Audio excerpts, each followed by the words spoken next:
All right, so second live stream here of the Reds franchise. We'll see how this goes.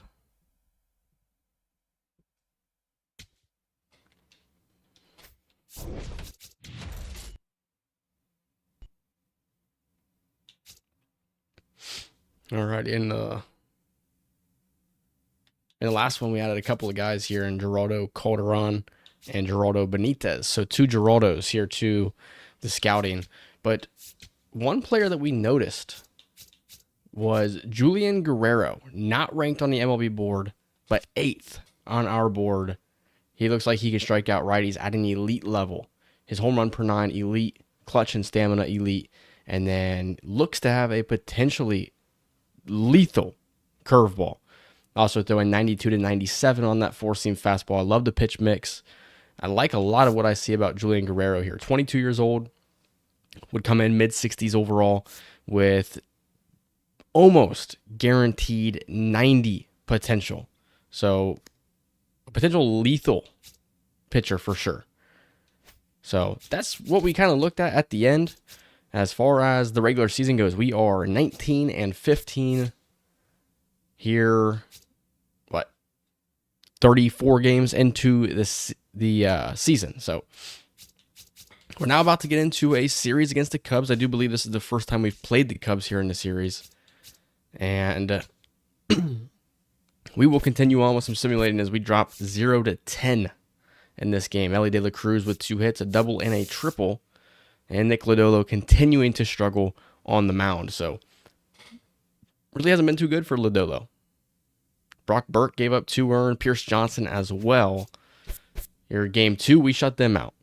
As Jay Allen looks to be injured for a couple of weeks. And then we have a double-A guy that's going to be out for quite a while. So we'll have to adjust that there. But a 7-0 victory here. J.J. Bleday with 3 hits. Matt McClain, Nathaniel Lowe, and Noelvi Marte, each with 2. As Suarez hits his 7th home run of the season. And Andrew Abbott pitches a gem. 7 innings, no earned, 6 strikeouts. Sam Moll and Pierce Johnson do their thing as well.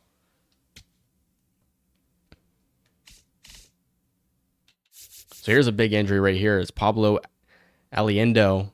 And that's going to open the door for Alfredo Duno to get called up to Double-A for the first time this season. He's a 58 overall. We've seen some progression in his ratings, but not really.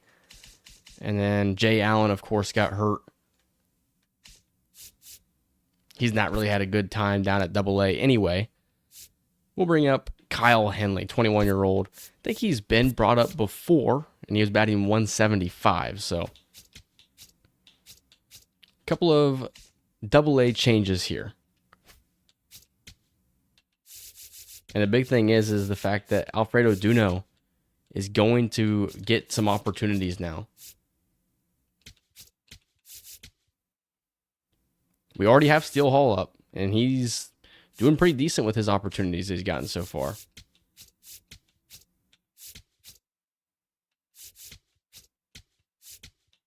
I don't know why Cam Collier's not playing against lefties here. I think it's pretty important for his development to be able to do that.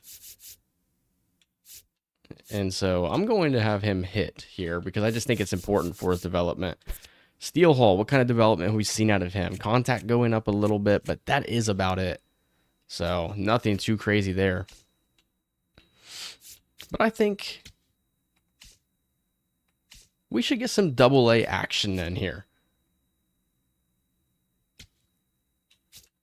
Just look at our 2 top prospects here. We'll look at Alfredo Duno as he makes his Double-A debut. He is a right-handed hitting catcher. Steele Hall, right-handed hitting shortstop in our system. So, these are 2 guys that could make an impact here in a couple of seasons. Aside from them, I think Cam Collier potentially, but really nobody else in this Double-A lineup at the moment is going to be really making an impact anytime soon.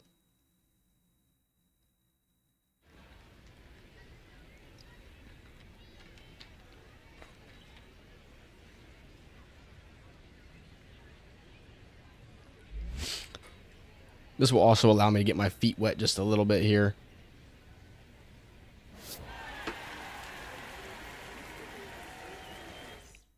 Hitting before we get the opportunity to hit at the big leagues. Here is Alfredo Duno. He is 20 years old, from Venezuela. Reds signed him at a really young age. And then I think defensively, I think he's already there. Speed-wise, 66 speed. You know, it's at this point about developing his bat. Runners on the corner here for Duno. As he watches ball one. Probably should have been a strike. The number 3 catching prospect in baseball, 46th best prospect in baseball, and the 2nd best prospect in our organization, as he's going to fly out to right in his first Double-A AB.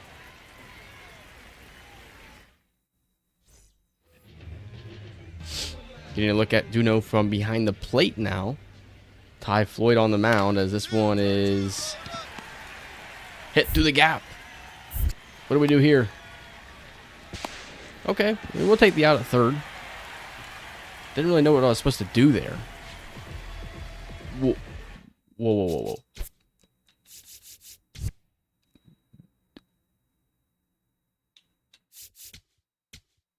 Oh, crap. I can't even do it. Okay, yeah. Who was this right here?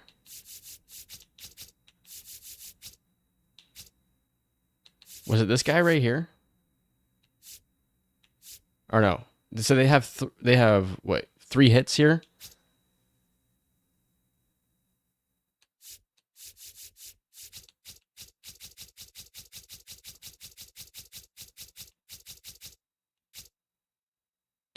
Ah, man, I don't even know how to look at it.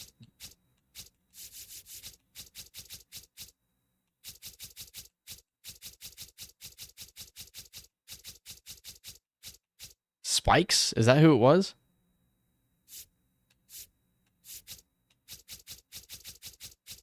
It was 125 miles per hour off the bat. I don't even know how to look at it.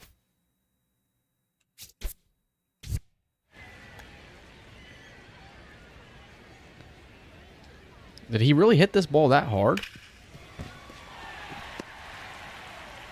I think at this point I'm just kind of... It said he hit the ball 125 miles per hour. Rewind it. Anywho, we're going to take a look at him at the end of this game, because to hit the ball that hard, can't be swinging at that. That's junk.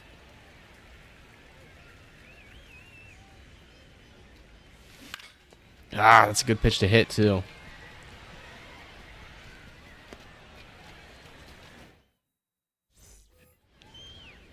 Third AB here for Duno. Actually, can I go? Never mind. We'll look at him at the end of this game. This guy from Montgomery.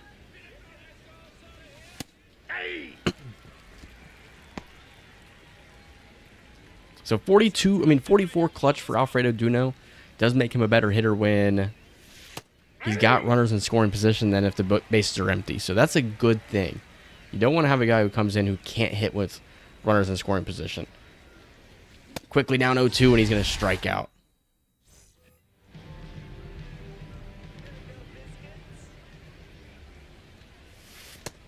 Ooh, that one nearly hit him.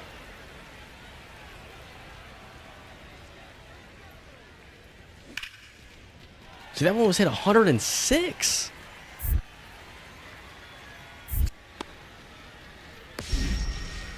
There's no way we get him out right here. I was going to say it had to have been too late. There's no way. So an 0 for 3 day for Alfredo Duno.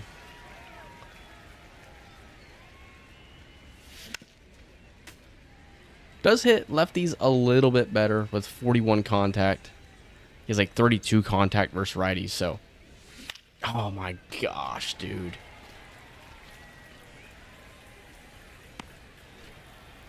You're not going to get a better pitch to hit than that.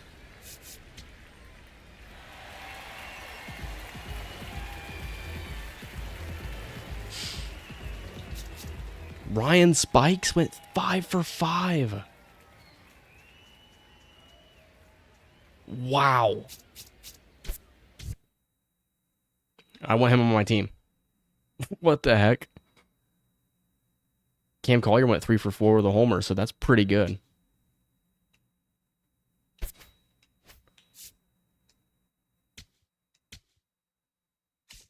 Now, the question is, I don't know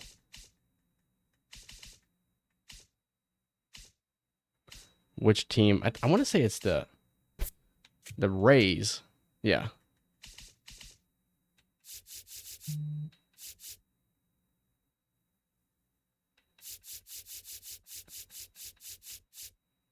He's not even good, but he's batting ridiculously. 64 ABs, 313, but 23 years old. The contact is good. Deep potential kind of screws him up a little bit, but I kind of like him. Plays third base.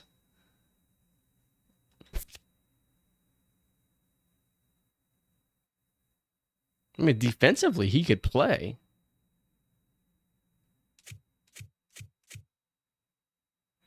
He could play all over the field. I mean, the question is what's his actual... if his potential... Sorry.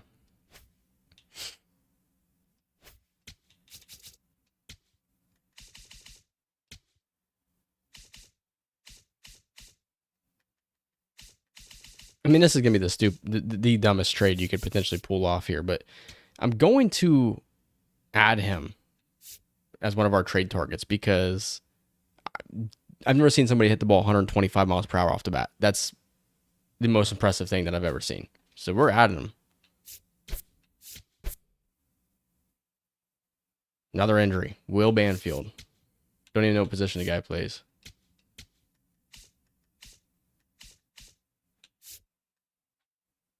Catcher. So what do we do here?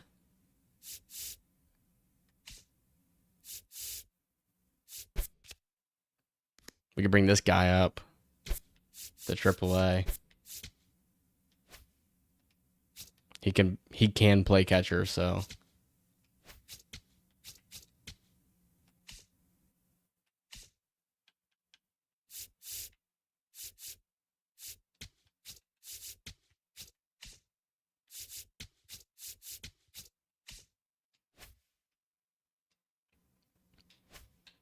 we'll get one more game in here.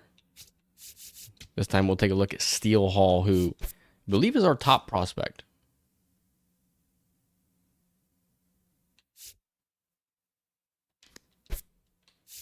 Batting 9th down at the AA level.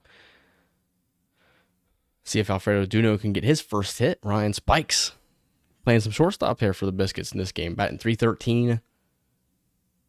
I mean, for 59 overall, D potential guy to go 5 for 5 and hit a ball 125 miles per hour. I'm intrigued. 100%. Xavier Isaac is a really impressive prospect for the Rays.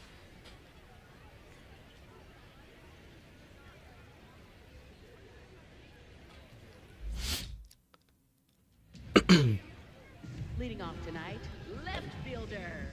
Sorry for the burp there. Here we go. Steele Hall was a first-round draft pick a year ago. Of course, I don't think that he's on his way to steal Ellie's position at short. For sure, that's not what's going on here. But there may be a role for him at potentially second base in the future. Although he has no secondary position, but if you could play short, you could probably play second, if I had to imagine. Here on top of the third, getting his first AB. Good pitch to hit. 42 contact versus righties, 32 power, and 38 vision for Steele Hall. Goes down 0-2 pretty quickly here. Jackson Baumeister on the mound for the Biscuits. There we go. Nice little rip there. 103 off the bat. Sometimes the only thing you have to go off of is exit velo. And if you put together exit velo like that, here's Ryan Spikes now. Oh boy. This could be interesting.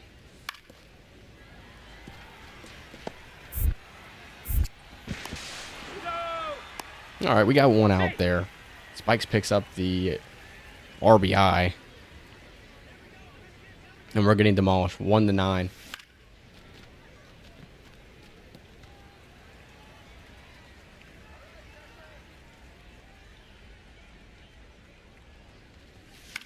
Oh my gosh. Edwin Arroyo just got called up in real life for the Reds, and You know, I don't think he's there in this series quite yet, but maybe at some point he could get there, be a second baseman for us. Steel Hall's 0 for 2 games, dropped his average to 260 here at the top of the 8th. Potentially his last at bat.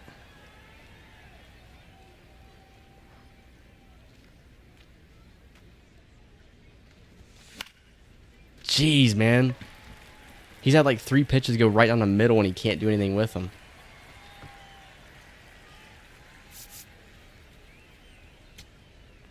And that's it. Biscuits win again. Noah Myers this time goes 3 for 4. And Ryan Spikes goes hitless. So all for the,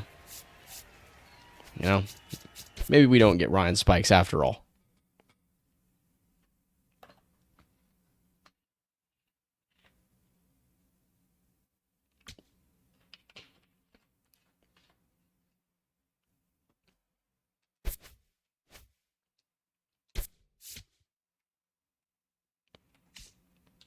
All right, back up to the big leagues we go. And we dropped 3 of 4 against the Cubs. And our 3 losses only scored 1 run. What happened in this one here? Sal Stewart, 2 hits. He's batting .215. Brady Singer had a rough outing. Caleb Ferguson as well, out of the bullpen in this last one. Ellie goes 1 for 4. Suarez and Stevenson with 2 hits. As right now the bullpen really struggling. And the one guy that I continue to see struggling here is Brock Burke.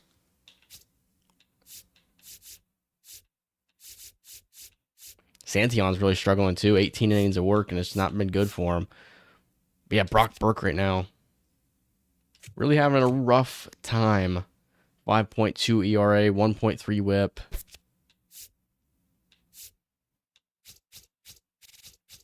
Was pretty good for the Angels last year in 61 innings of work.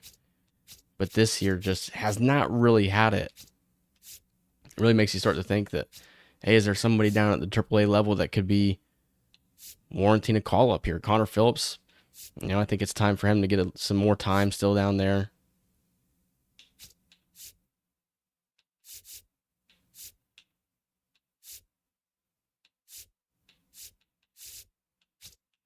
What about Darren McCaughan?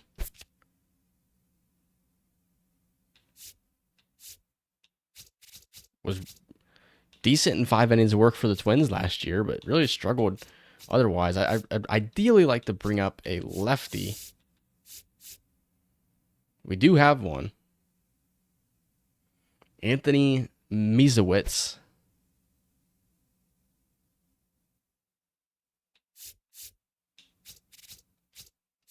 I'm going to imagine he's not on the 40-man, though.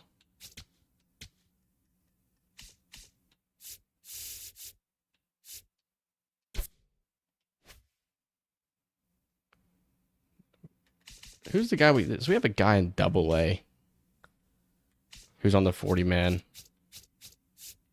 Hector Rodriguez. I mean, you can't take him off at this point. Actually seeing some really good development out of him right now, too. The defense is there. The power increase as well. Yeah, you can't take him off the 40-man. Maybe you could Dane Myers. I mean, go ahead and DFA him. He's 71 overall, see potential. 30 years old, just not getting it done anyway. And I think that Brock Burke needs to go. He might need to be DFA'd as well.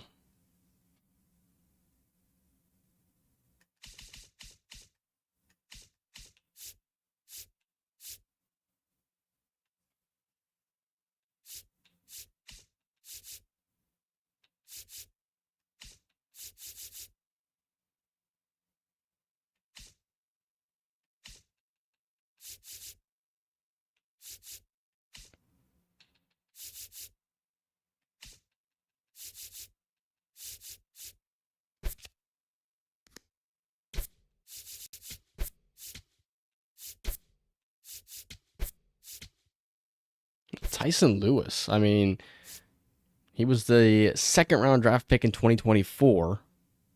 fifth best prospect in the organization.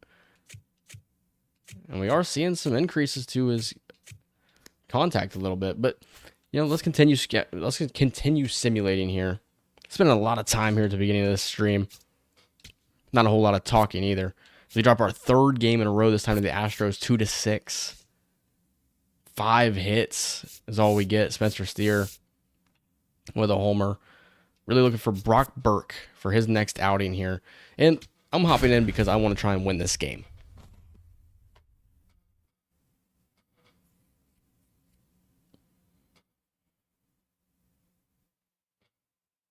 I think it's important we don't drop, like, 5 games in a row here. 2019, we don't want to be 20-20. We don't want to get to that ugly number of 2020. Up next for the Astros, shortstop Jeremy Pena. Inside, ball 1.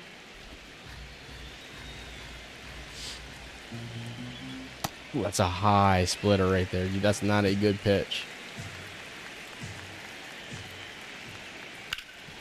And oh.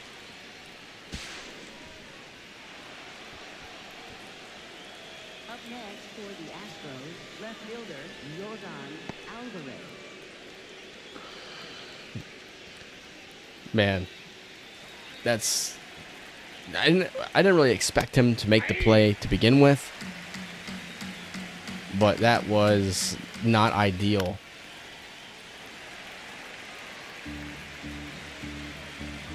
Here's Jordan as he pops this one, and it's going to get down. Are you kidding me? And just like that, we're losing. Now running at first for the Astros. Here's Altuve. He's 2 for 4.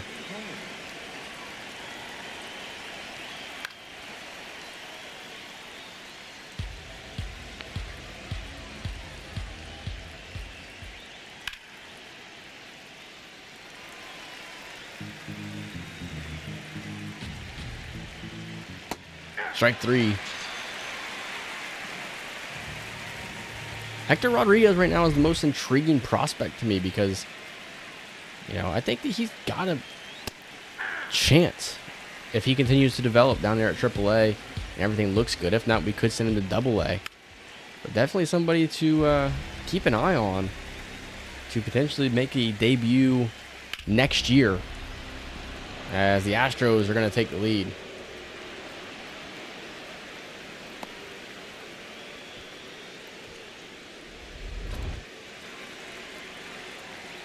I meant to not throw that pitch.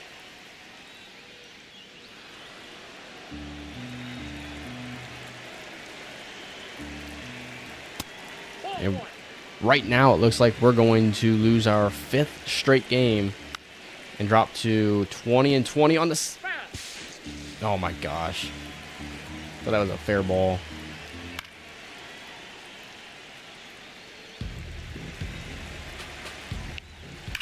Terrible pitch.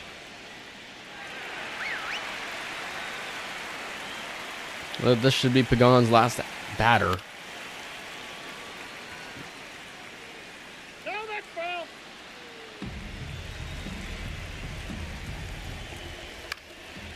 As the play will be made by McLean. Up next for the Astros, third baseman Carlos. I guess we'll go Brandon Williamson here. We don't necessarily need a lefty called up, I guess, out of the bullpen. So we didn't really need to add that guy to the 40-man.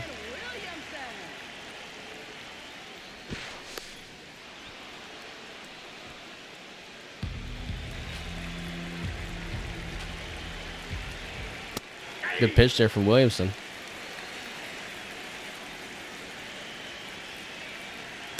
Ball.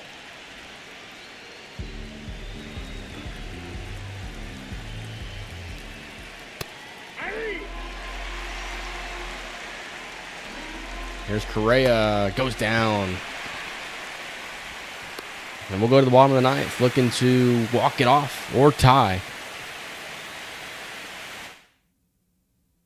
For Houston, number 52. Brian Abreu, Abreu. 8 for 11 on saves this year. Really has not been the greatest season for him. Here in this situation, I think I would definitely look to pinch hit. And I think I'm going to go Sal Stewart here in this situation.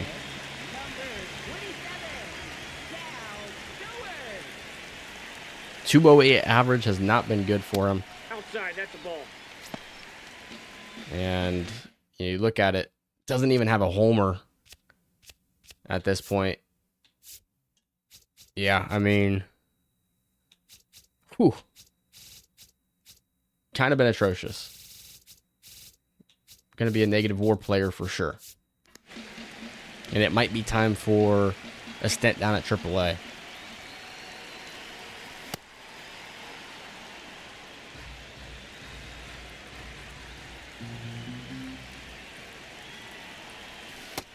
That's terrible.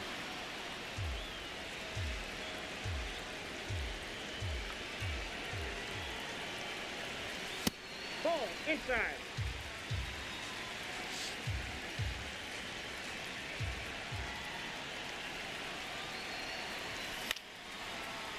Good swing timing on a pitch down the middle.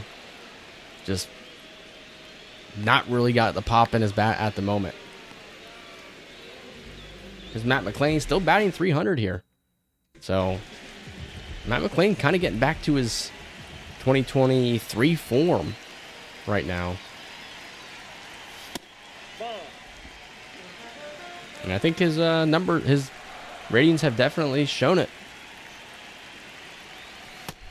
And I'm challenging that one here in the bottom of the ninth.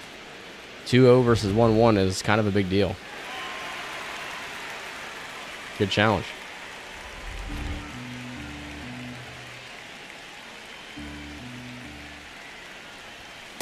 I can't be behind those. I got to catch up to the fastballs here.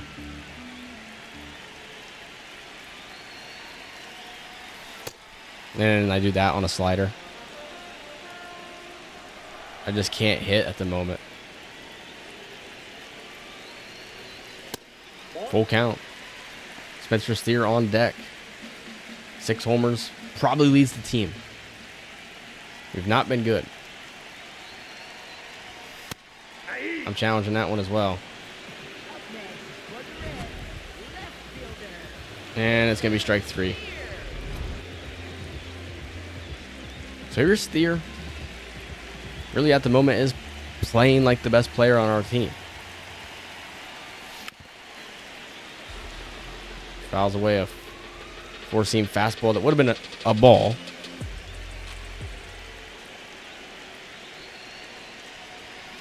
And that's going to do it. The Reds will lose their 5th straight game and fall to 20-20. The dreaded 2020.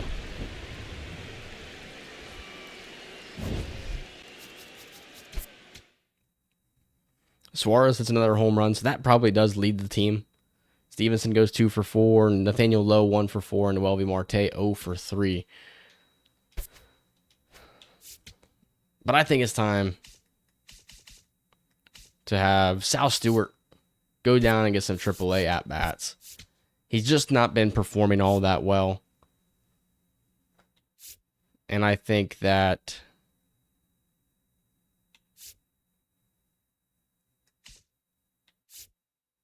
who do we have at AAA that could potentially get called up here?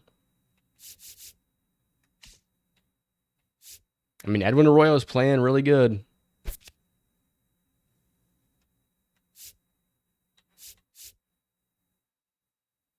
Only in 19 games, but did just get called up in real life.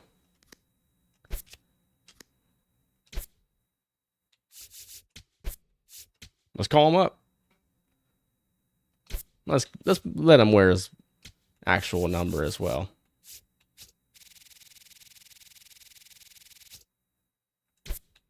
Wearing number 2 for the Reds in real life. So that's an interesting little change right there. That will give Nathaniel Lowe I'd rather do something like this. And then we could have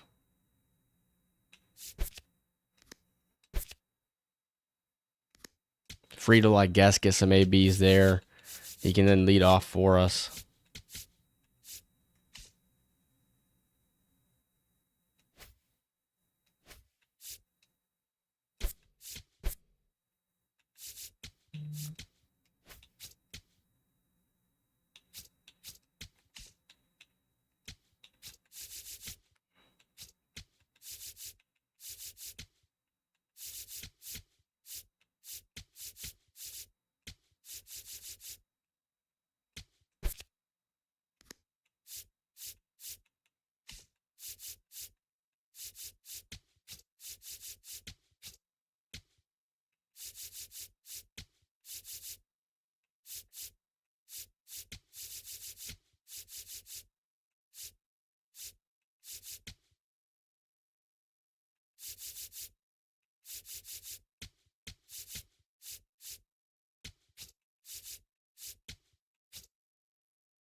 All right.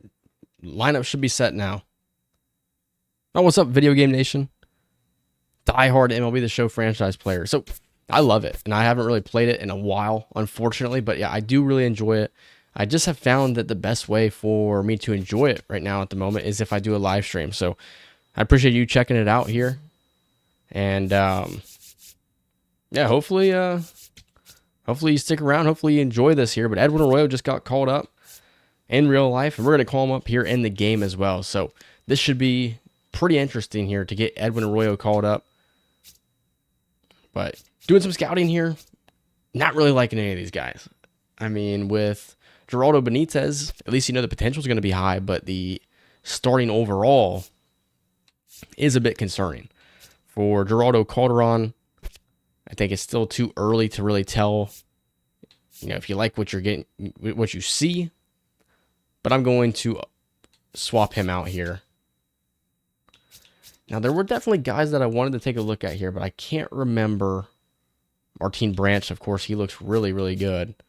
Julian Guerrero looks really good. Would probably be my first selection. I mean, do you want to go Ryan Harrington here? Cy Stewart? These guys could definitely be available.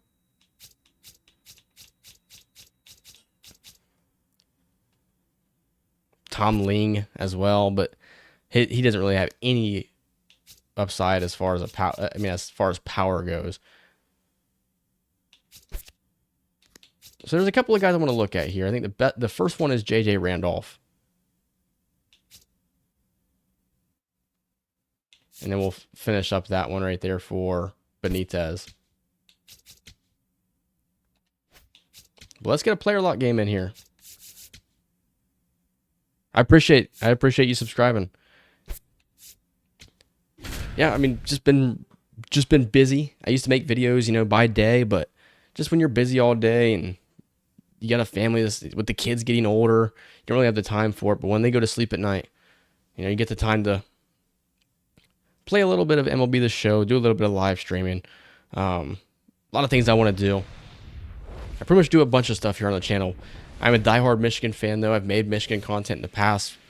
Would love to get back to it. It was something that did well for the channel. But once the season started, I kind of just got more consumed with the season. So it was harder for me to make content.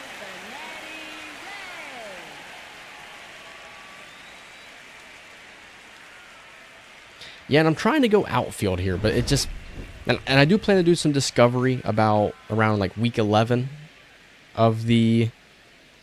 you know, like week 11 of scouting. I do plan on doing some discovery and try and discover some of these potential gems in the outfield. As here is Edwin Arroyo getting his first action at the bigs. That's a beautiful bunt and a base hit for Christian Walker. Not going to make a play on that one. Leading off for the Reds, third baseman. Here we go. Edwin Arroyo. First AB of his career. And he's facing a pretty good pitcher in Hunter Brown. And I've been late on so many of these swings. 45 contact, 37 power. Definitely doesn't have the ratings that you'd like in order to call somebody up. But, dude, I can't be late on that. 95 mile per hour sinker up in the zone. That's got to be crushed. If only we could have been, early on that one before. But at least it's not a strikeout for your first at bat. 3 and 7 in our last 10. It's not been good for us. As the Pirates call up Connor Griffin.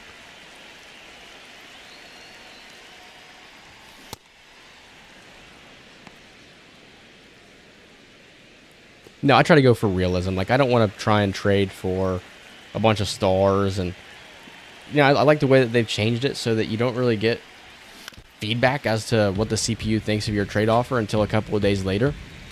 But, yeah, I try to keep it realistic. 0-2 count. Battling here for Edwin Arroyo. Oh, it's Mother's Day. Ball one.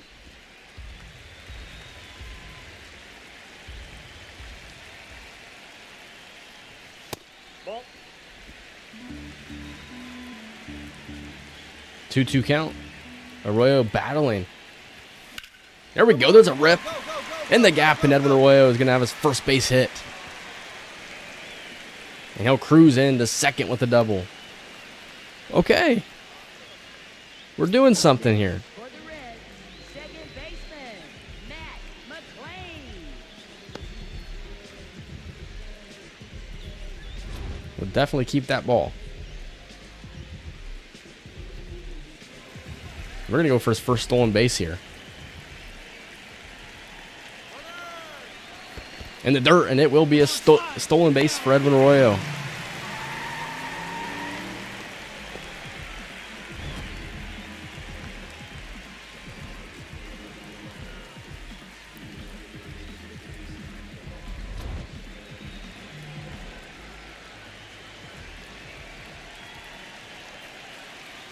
Now, can Matt McLean pick up the RBI? He will. Arroyo will score, and it's tied 1-1.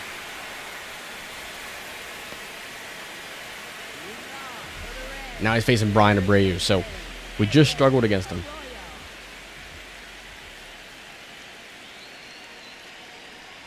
Oh, come on, dude.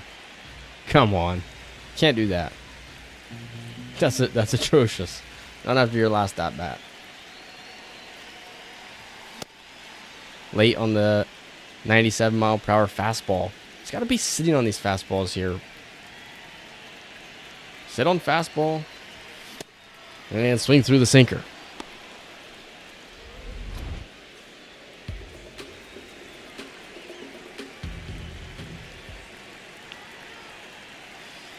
Is he going to bunt here? He will. This is risky. We do get him. So good play by Arroyo in the field. And we go bottom 9 with a chance to walk it off. And Arroyo will bat from the right side of the plate. And he's going to pop it up. Does hit lefties a lot better. 50 contact versus lefties. Pretty decent. And it's going to be a 1-for-4 day for Arroyo unless he bats later on here.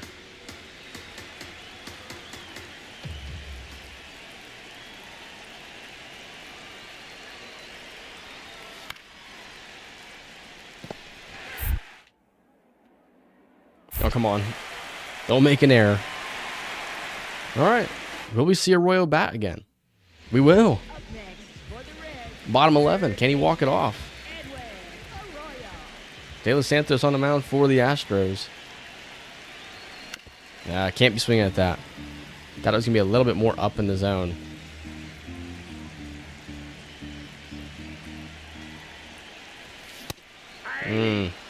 Come on. Clutch is not good for Arroyo. 35 clutch is really bad. Ball.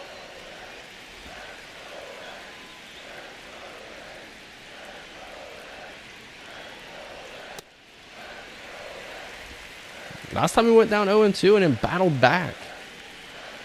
It was a double.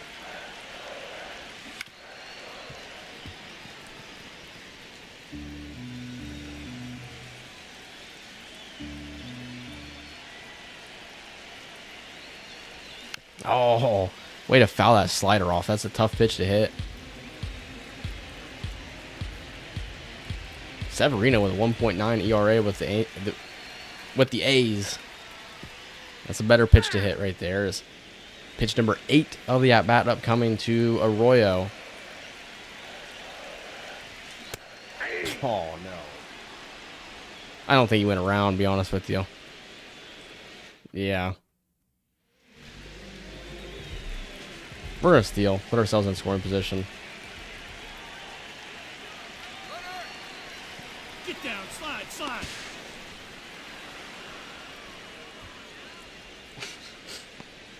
Come on.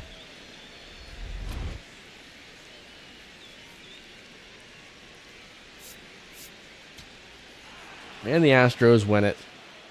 And we lose again.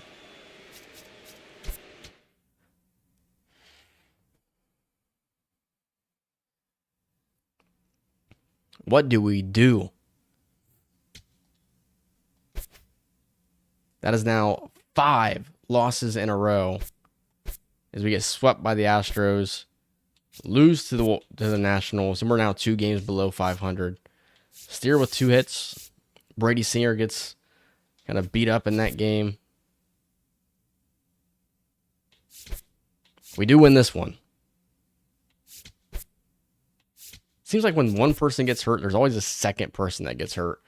4 hits for Ellie. 3 for JJ Bleday, 2 for Trevino. Rhett Lauder, not a good outing for him. Graham Ashcraft really struggled. And then Brandon Williamson, like, come on, man. Brock Burke. That's what I'm talking about. Good outing for Brock Burke. And we win this one 8-3. So, Jay Allen, we'll activate him. So we'll activate Jay Allen.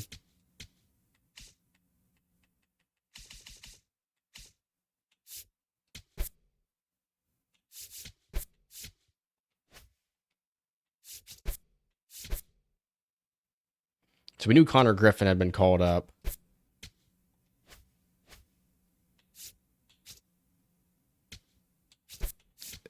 So an 8-3 win. Steer goes 3 for 5. Hits a triple home run and was a single away from the cycle. Chase Burns with a good outing. Sam Mole's been really good. One of our better relievers. I think that, 22 innings of work. 0.79 ERA. He's been really good for us this year. Let's go to AAA and see how Sal Stewart's playing right now.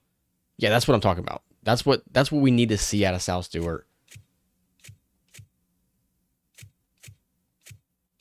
Yeah, that's what we need to see. Nick Lodolo has not been good.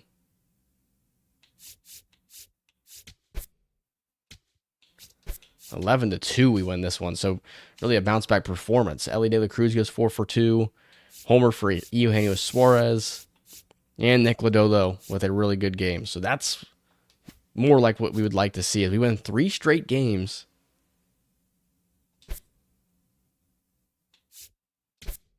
Make it 4. So how about that right there? 2 hits for Suarez, another home run. And I think it's about time for a player lock with him as Andrew Abbott struggles. But Brandon Williamson, Tony Santillan, and Emilio Pagan do their thing. So let's go look at scouting here. Okay. So Geraldo Benitez is just going to be somebody that I'm not interested in. 22 years old. If he was 18, maybe. But not really interested in that right there. That's just, you're a little too old at this point.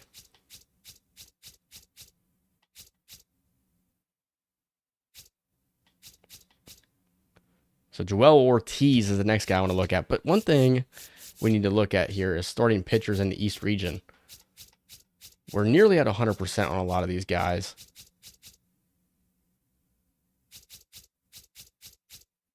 Out of the East. So I think that we could go ahead and edit it.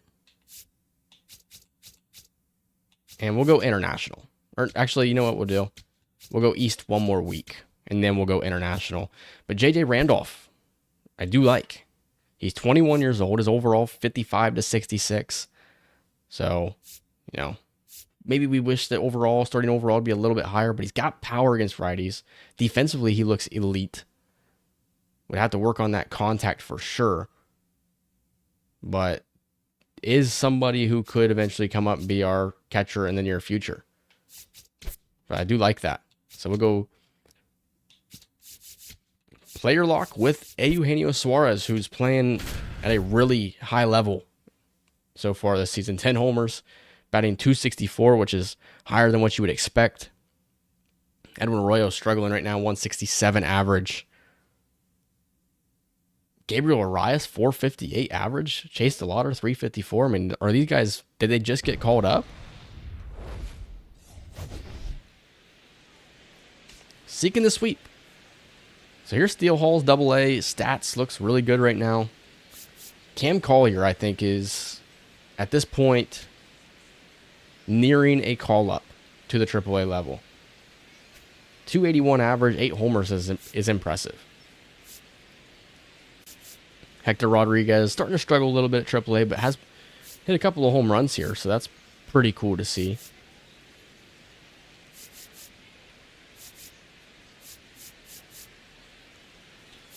Zach Maxwell. What's this guy's overall?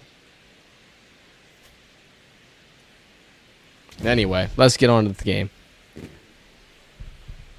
I'm on Hall of Fame, so I think that one, you know, I probably could go down to All-Star, but once I get the timing down, I think that with the settings that I play on, with it just being timing, I think that the ratings do enough. As long as I can just get the timing down, the ratings do what they should do.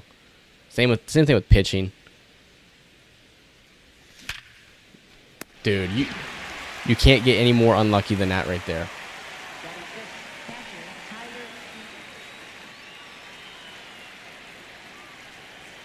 115 off the bat, and you hit it right to the shortstop. As Ellie will pick up the stolen base. Only 8 stolen bases at this point in the season is extremely low. Opportunity for an RBI here for Suarez. See, cannot be late on a sweeper. You just can't be. Up in the zone, that's got to be over the fence.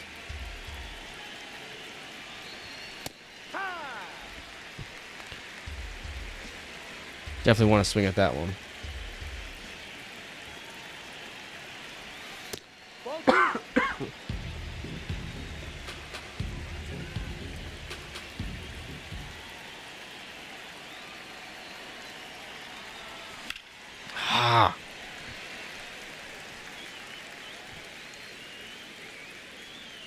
Do you follow a specific set, or is it a set that you've created on your own? Because I think that would be interesting. I've never really touched the sliders in MLB The Show. Like, I've touched like the, sliders as far as trade frequency and injury frequency and stuff like that, but I've never touched any other like gameplay sliders. So you create your own, okay? Oh my, dude, I wasn't gonna swing at it, and then I decided to swing last second. I can't hit. I suck at hitting. Circle change, low in the zone. Can't hit it. It was in the strike zone. We're winning 3-2 here. Suarez working on an 0 for 3 day. That's got to be crushed. Oh my gosh, like, just extremely unlucky. 2 of those were hit really well today. We're getting one more chance here as we lead 7-2. At the moment, looks like we're going to pick up the sweep here. Ball 1. Eric Sabrowski on the mound here for the Guardians.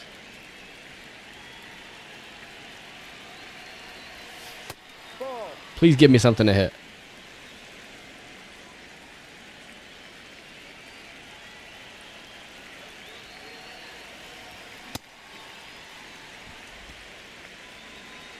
Too late.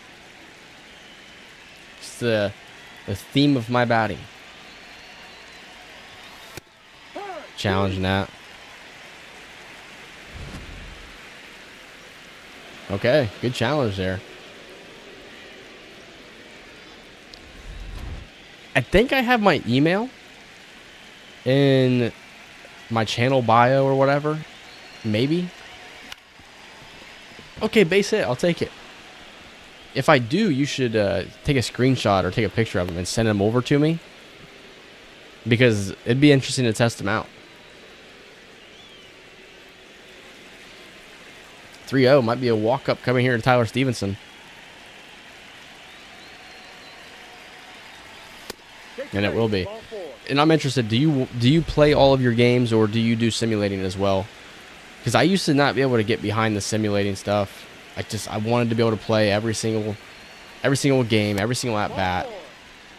But, you know, as you play the games, as you get a little older, you realize the only chance that I have of completing an entire season is if I might have hit this. I thought I hit the steal button by accident. But the only way you're gonna be able to get through multiple seasons if you start to simulate. And we do pick up the win. So how about that? Ellie De La Cruz goes 2 for 3. Marte with a homer. And at least we picked up a hit in this game. At least we did that.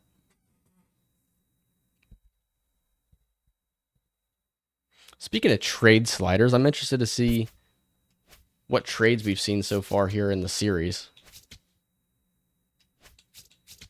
Transactions completed. Trades. So the Cardinals acquired John Kinsey Noel from the Orioles for JoJo Romero. That's the only trade we've seen. So nothing too crazy.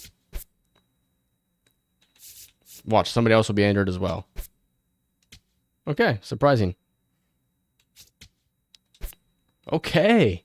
6 straight victories. 4-0 we win that one. Nathaniel Lowe and Matt McClain each with 2 hits. And Rhett Lauder does a really good job. And Brock Burke.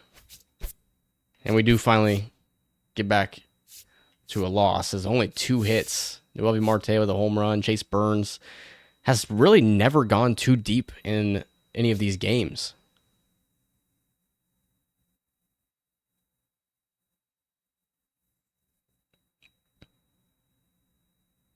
That's good. That is good. Okay, top 8 bases loaded here. We'll go ahead and enter here. I haven't really done a whole lot of pitching, and I find the pitching is just not as fun for me. And so I'd rather go up to the plate, try and get better at hitting. And, you know, obviously I would like to play full games as well. Philly's 23-26 at this point. I mean, hasn't been a good season for them. Not that they'd be a team that'd be, you know, in the market to sell at the deadline, but has not been a good year for them. Speaking of good years, I think Noelvi Marte has put together a pretty solid season here. Power numbers are down, but the contact is up. And I think at this point in the season with a 252 average, OPS just below 700. I think Noelvi Marte is somebody that will definitely be sticking around for the entirety of this season. Now the question is, can he come through clutch? Grand slam. Let's go. I didn't know when I was going to hit a home run. I thought it would never happen. Noelvi Marte with a grand slam to give us the lead.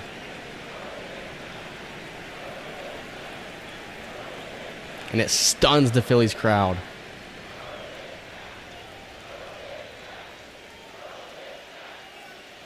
.101 off the bat.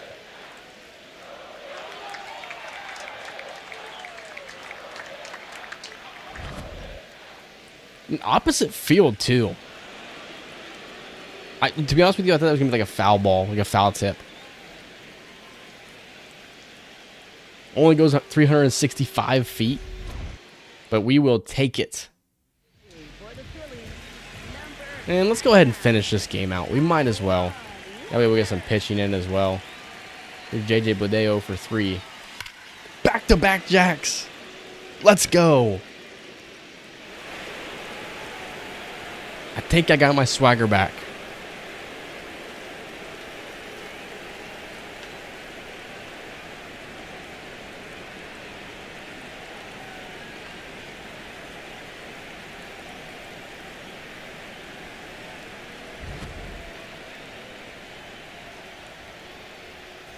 How about that right there? Here's Reese Hines. He's batting 280.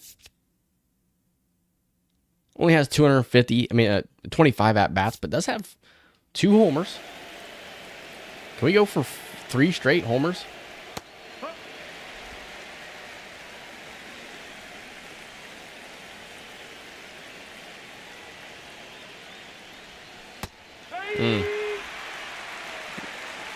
Let's challenge it. Just on the edge.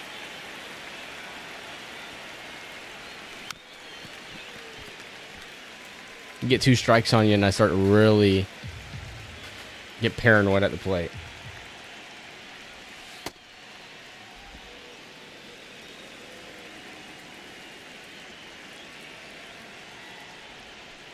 Okay. 2-2 count. Battling back here. Reese Hines, of course, that experiment has kind of ended in real life. Reds DFA'd him. I don't have an email. Okay, I'll have to change that then.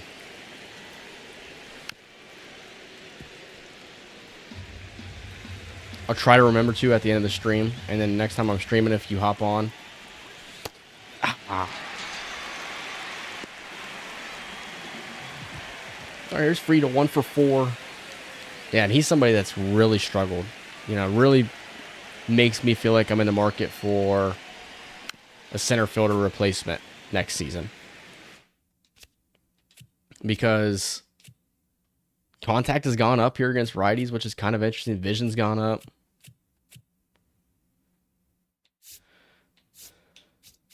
But a 206 average is just not good enough. He may just be struggling against lefties. Good defender. But, you know, Friedel is somebody that needs to be up around 270, 280 average. Especially if he's going to be a leadoff guy.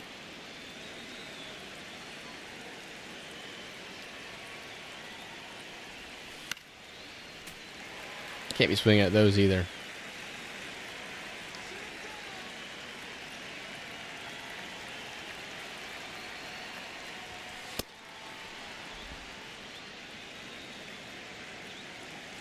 His vision's 81. It's a tough pitch right there.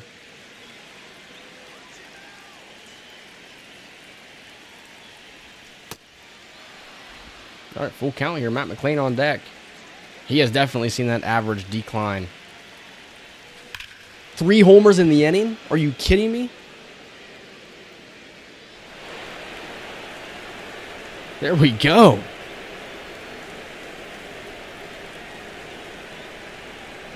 Three homers in one game.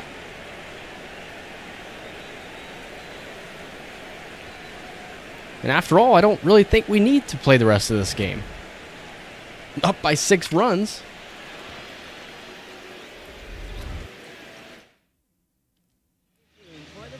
And they bring in the lefty for Matt McLean.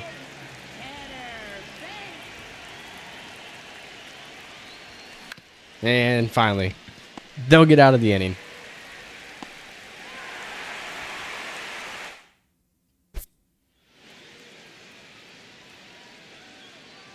We'll return to simulating. Thought maybe we'd come in here and pitch up 4-0. But, you know, I'll take it. 7-3, we win the game. Who gave up 3 runs in the bottom of the 8th, though? Brock Burke. And I think that is going to do it for Brock Burke. I think he's going to be DFA'd.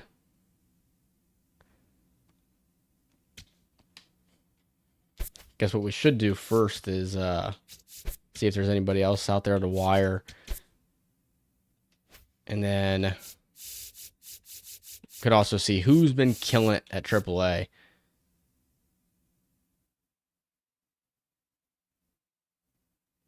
Darren McCaughan. I don't know if that's how you actually say it. But he has been killing it.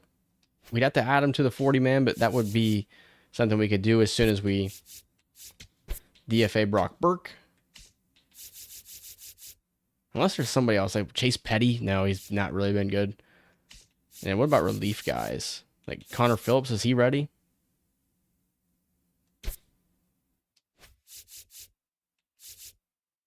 Zach Maxwell?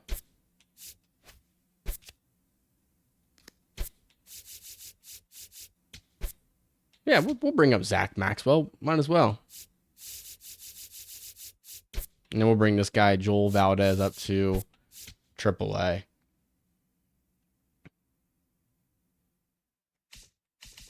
And then we'll have somebody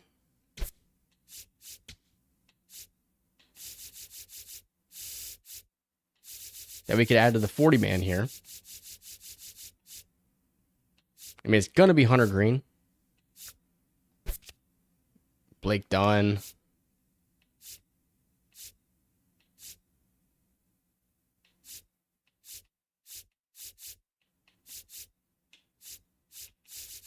How much longer are we thinking that Hunter Green's going to be out? 1 to 2 months. So he can't be added because he's on the injury report. Let's go with Darren McCaughan.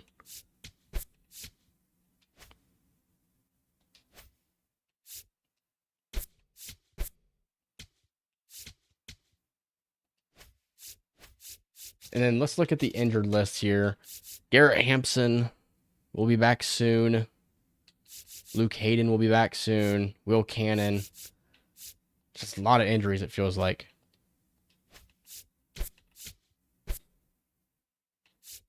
Come on, just injury after injury. 3-0 win here. Triple for Tyler Stevenson. Suarez with 2 hits. Great game for Andrew Abbott. Emilio Pagan picks up the save. Whew, Brady Singer. All right, we will win this one 8-5. 3 hits for Friedel. So Friedel starting to come up a little bit here. Edwin Arroyo goes with 2 hits. Picks up his first career home run. Ellie De La Cruz hit only his 2nd of the season. Are we kidding? Good game for Singer. Zach Maxwell. That was a rough one for him. All right, with Hampson coming off the IL, that means we can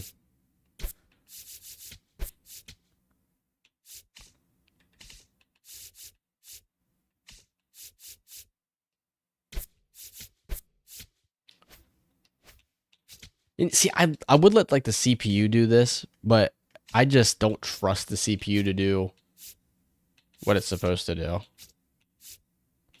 Tolia play in left field? I mean, I guess he can. His power numbers are going up crazy. Might be time to... I wish the average was a little bit higher. Can Garrett Hampson really play center? I guess he can. Just kind of wanting Hector Rodriguez to get some playing time there. He's playing against righties, though.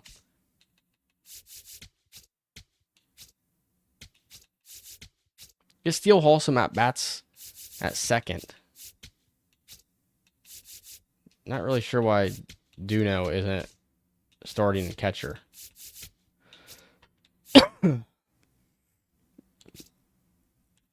Cam Collier. What's that power numbers looking like? Yeah, that's a huge increase. It might be time to, take a look at him here pretty soon. Austin Hendrick, by the looks of his stats, looks like he's doing decent. Plus, he has a decent swing in the game, and if you need outfield help, it could help to call him up. Let's see how he's doing. He's down at AAA. 231. 3 homers. Only thing he's really gotten better on is his contact versus lefties. He's somebody that in real life I wished would have progressed a lot faster. Michael Tolley is the most interesting to me. I think that if his contact numbers were higher, I would have a lot of interest in making him our DH next season. And even then, he still could be. Going to scouting. JJ Randolph looks good, but the worry with him is his overall going to be too low to start? At 21 years old, possibly. Yeah, definitely possible that it could take him just a little bit too long. Joel Ortiz is 23, so an older prospect with not the greatest upside power-wise.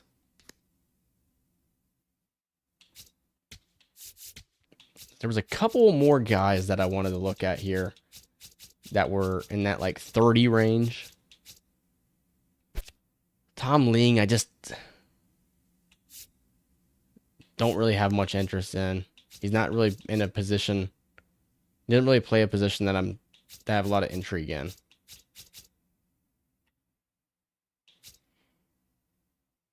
What about Pedro Gonzalez? Or Sam Delgado, Sam McMahon, Joel Cruz. Some of these guys are interesting. I just don't know.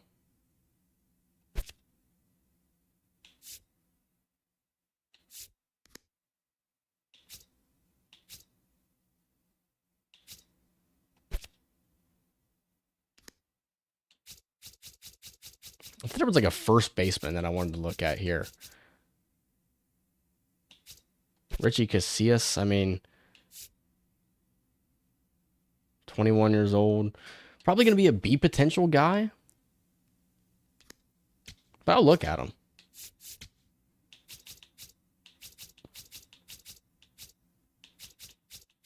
Where's that first baseman? I swear there was a first baseman I was interested in.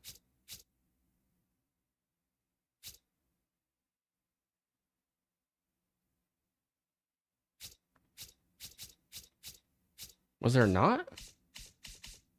Cy Stewart. Okay. Yeah, so let's look at we're going to start looking at these guys that are down here a little bit.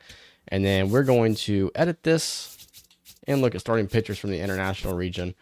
And then we'll start to do some discovery here soon.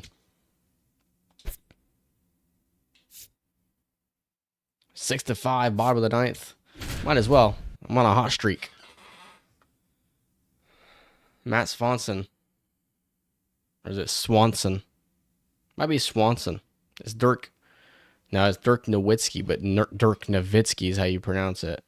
So it's not the same thing. I was about to say it's the same thing as Dirk Nowitzki, but it's not.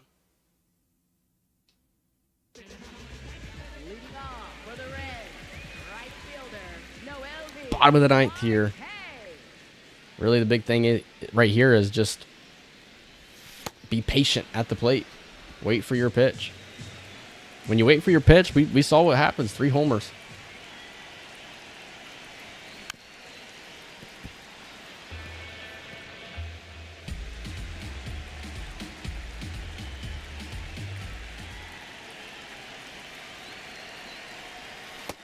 Ball, that's outside.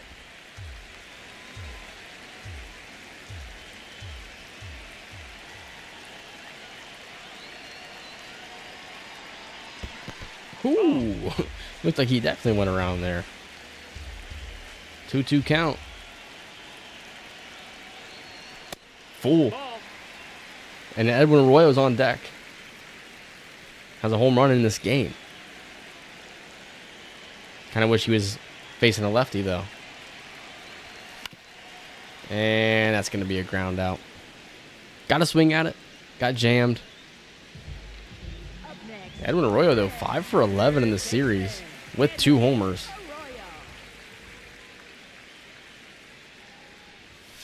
Oh, man. Can't swing at that.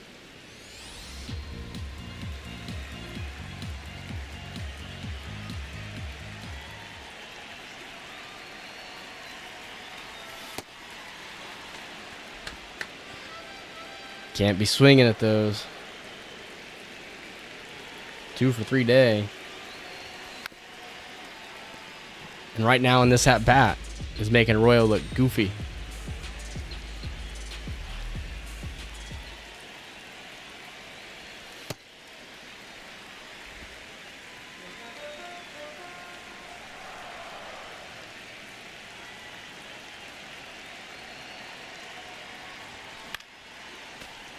Staying alive.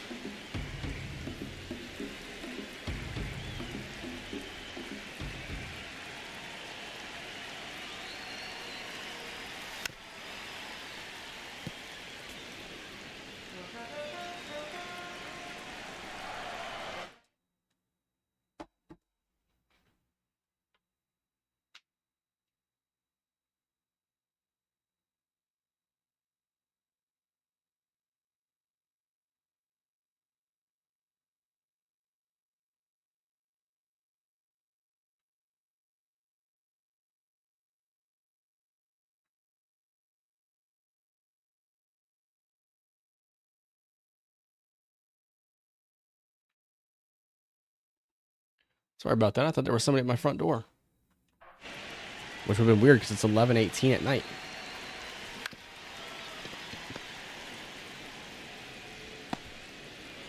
All right, down to our final out. It's Matt McClain. 3-run homer earlier in the game.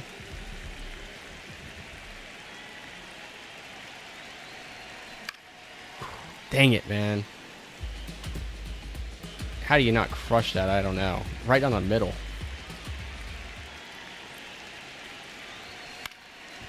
Fouls that one back.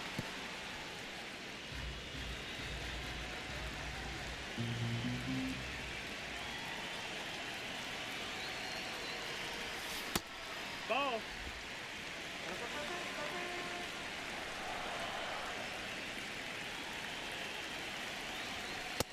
That's a ball.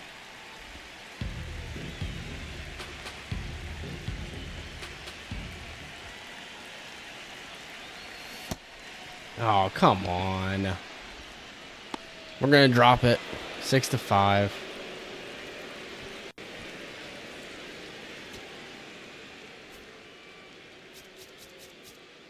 JJ Bleday, though, 2-for-4 game. Tony Santillan gives up 3 earned in the 8th. Wow, that's atrocious.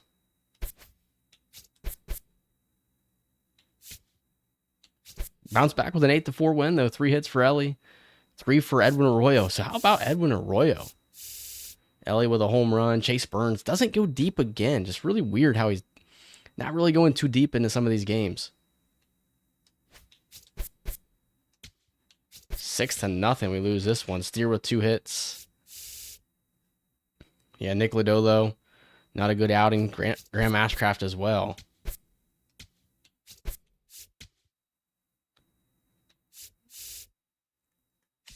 And again, just not a good game for us.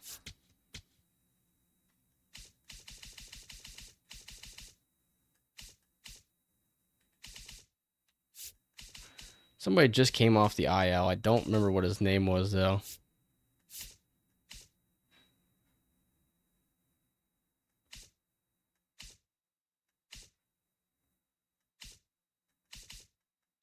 Is it a double at Luke Hayden? So we'll go find a... Yep, Jose Acuna. Go down to single A.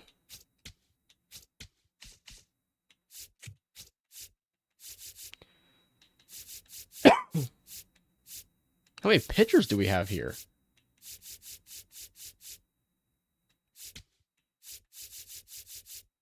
Kind of just felt like a lot, didn't it?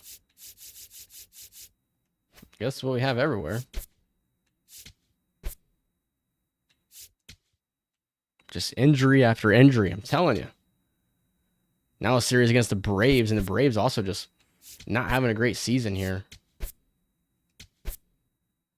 And Brock Burke has been claimed, so. Ellie with a homer, McClain with a homer, Brady Singer with a rough outing.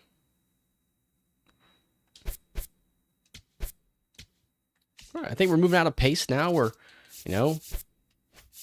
getting through some of these weeks pretty quickly here. Suarez with a home run, his 12th, no, 2 homers, 12 on the season. Rhett Lauder, good game. Zach Maxwell starting to do a little bit better for us here. Richie Casillas sucks.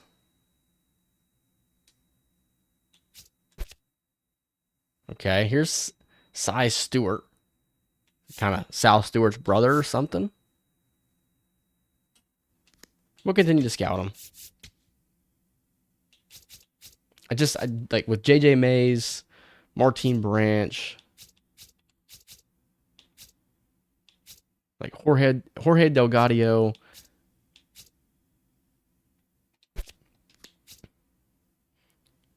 I don't think I'm going to go look at Felipe Francisco. Maybe I do. It's just we're getting to that point now where we have a catcher on the board that we like. Francisco's 20, though. Yeah, we're getting to that point now where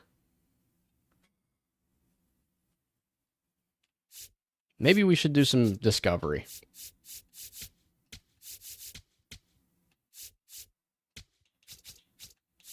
Let's go just outfield East and outfield International. Let's do that. See if we can't find anybody interesting here. And I feel like Sunday is like our annual player lock game. I want to get a player lock game in with Ellie De La Cruz, who has the average up to 290. The contact versus lefties is up big time. So yeah, I'll definitely hop in here. Nathaniel Lowe batting 262 at first base for us. Jose Trevino's batting 298 as the backup catcher. TJ Friedel. I mean, we're a good team. We are definitely a good team.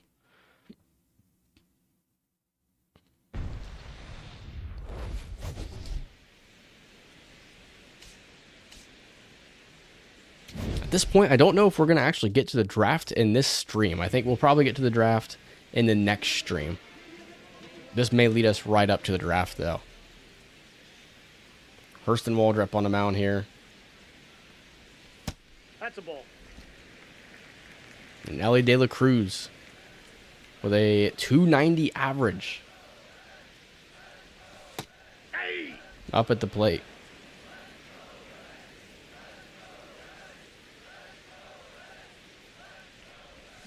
Oh, man. It's nasty splitter. It's his primary pitch, too. That's a ball.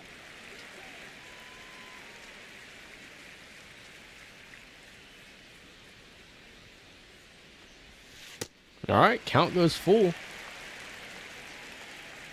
Daniel Lowe on deck. And you cannot swing at that. Brother. Gotta be better. 5-1. Braves winning right now. And I was late on it. If I'm not late on it, it's a home run.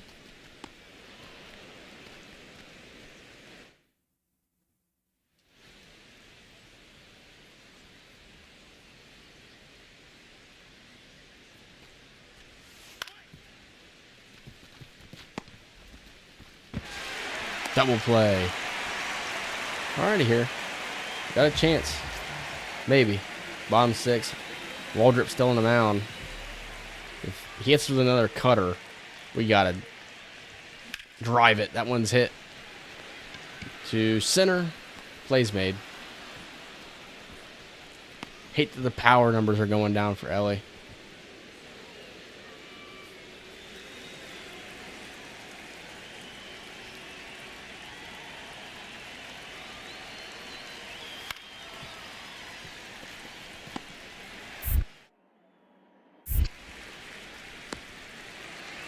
All right, well, we should get one more chance to hit here.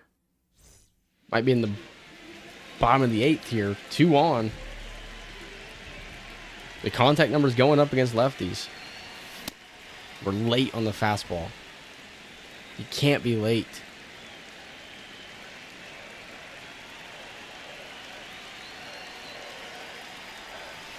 It's like me in real life.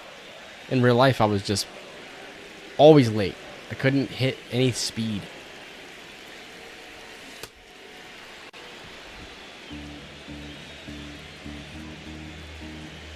Down 1-2 in the count. Work on an 0 for 3 day. Came into this game batting .290. And the average is definitely going to drop after this one. Oh my gosh. 1-2 count. I think you got to swing at it. Obviously, it's a ball, but you're trying to protect. It's a good slider. And the Braves will win it.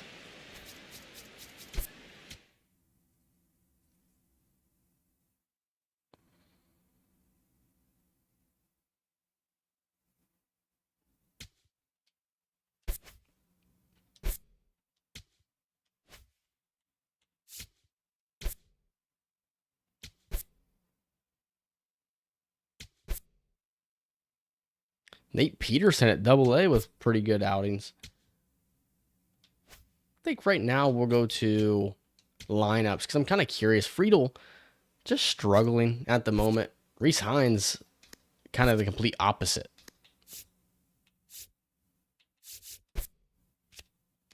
Edwin Arroyo is playing really good in 47 at-bats.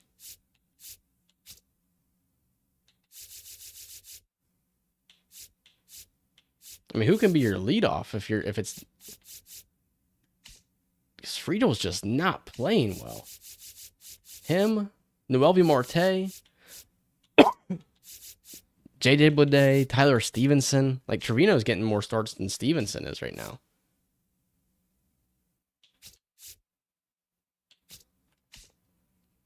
Tolia has 10 home runs at AAA. Will Benson, yeah, and Sal Stewart right now really struggling. 226 is not good. 9 homers for Austin Callahan.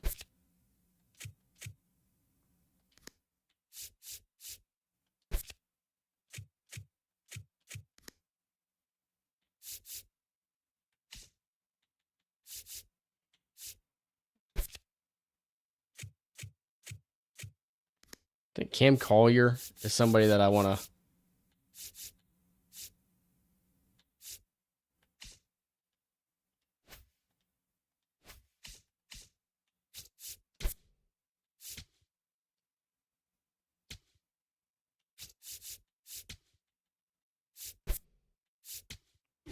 Get a player lock gaming with Cam Collier.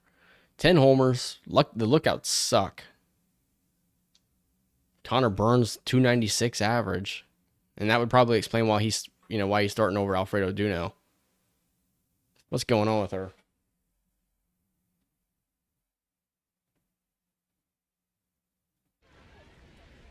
I just now realized you guys are not looking at the right screen. Sometimes I gotta look over every now and then.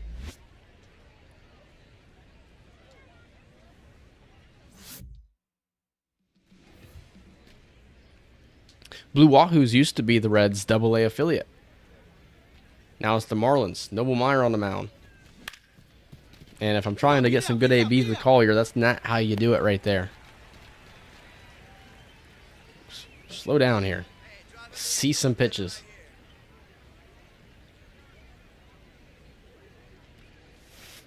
That's a ball.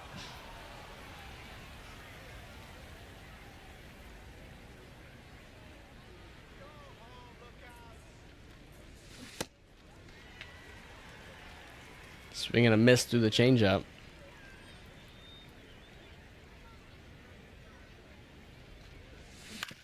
Aw, dude.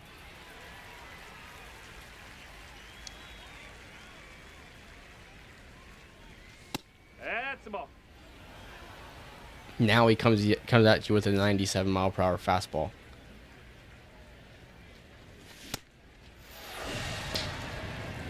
Sitting on the changeup.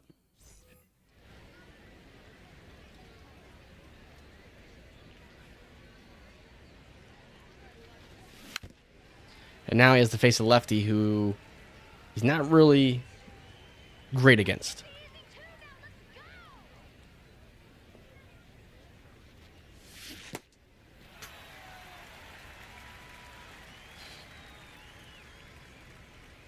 Can we get a base hit here, please? Out of all the hits that I've gotten in the episode, I think I've hit more home runs. Or in the stream, I should say. Kind of been everywhere a little bit in this stream. Kind of went to Double A, then came up to the big leagues. Now back down at Double A. Oh, 3-2 count here. And Cam Collier's going to work a walk. You're the man up there. Make something happen for us.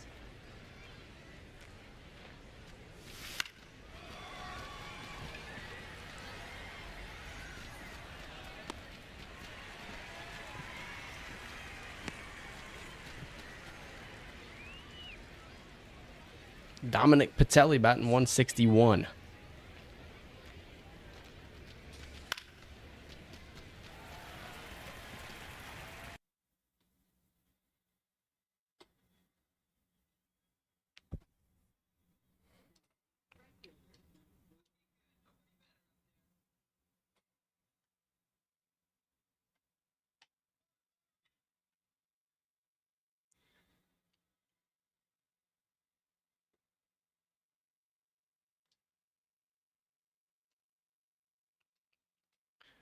Top 7 here, 0 for 2 with a walk is Cam Collier. That's gone. He hit it foul. Oh my gosh, dude.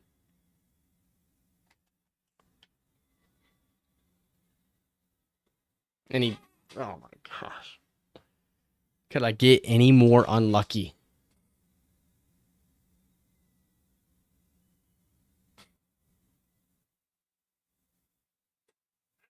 I don't think he's going to get 2 down the middle like he, again.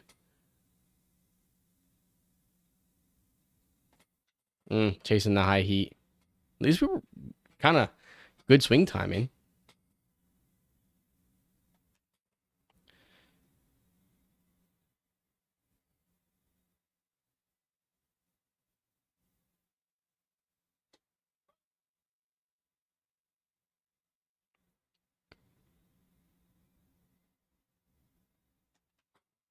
I knew I was early on that one as soon as I hit the button.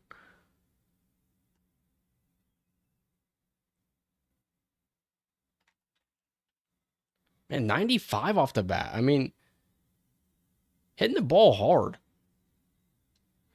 I think that if he continues to progress the way he has, yeah, he could potentially have a spot.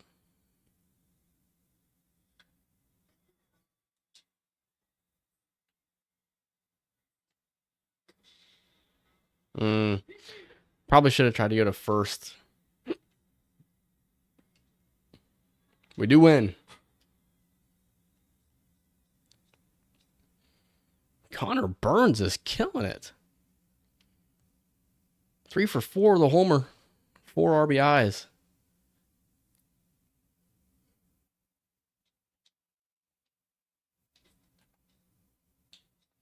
So we won this one 5-4. I don't know if we saw this. Suarez hits home run number 13. Lodolo. Must have been an error. I don't get how. Yeah, whatever. Cole Reagan's on the mound. Dropped that one 5-9. Brady Singer against his former team struggling. Home run for Ellie. 5 on the season. Santillan gives up 4. And the Lookouts have too many players. The thing is that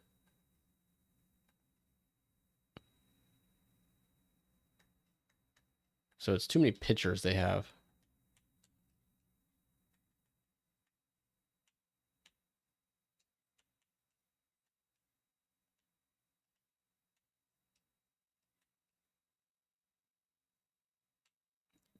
I think I would like to get a player lock with a pitcher in here. 3 hits for JJ Bleday. Friedel with a hit.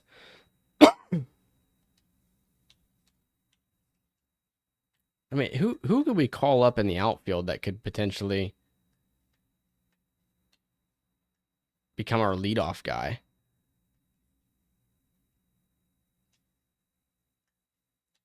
like Blake Dunn, but he's injured.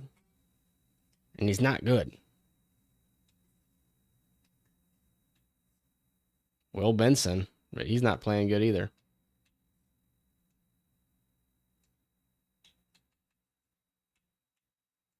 Let's go with Chase Burns, player lock. Marte, 224. Everybody else around that 250 average. A couple guys a little bit above it, but mainly everybody's at around 250, which isn't bad. Like I'm not gonna sit here and hate that. Cardinals leading off with Ivan Herrera.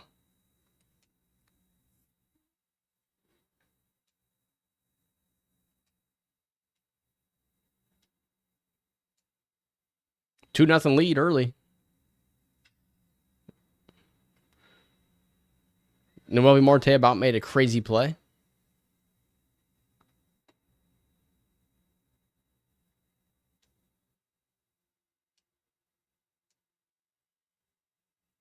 I mean, how this is not even close to being where I wanted it to go. I want this down in the zone. And he kind of left it up.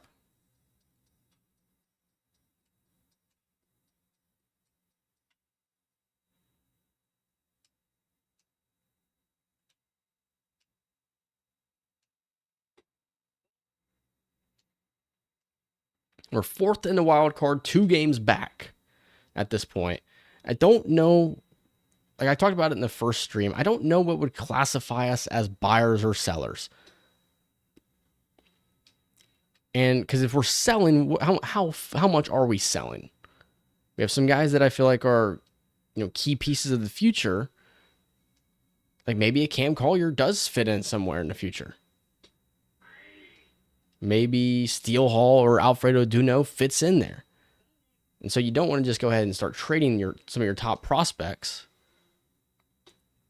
I'm challenging it. That's got to be strike 3. It is. And so then it begs the question of like, okay, well, how do you get better at the deadline if you're not going to consider yourself a buyer? How do you pick up trade for a piece that is going to make your team better if you're not willing to offload some of these prospects? And they would have to be more of your top prospects. Strike 3 is we strike out 3 in the inning. And if you're sellers, who do you sell? Eugenio Suarez? Tyler Stevenson? Do you sell, do you go ahead and send Spencer Steer somewhere? What about Nathaniel Lowe, who's playing pretty decent right now?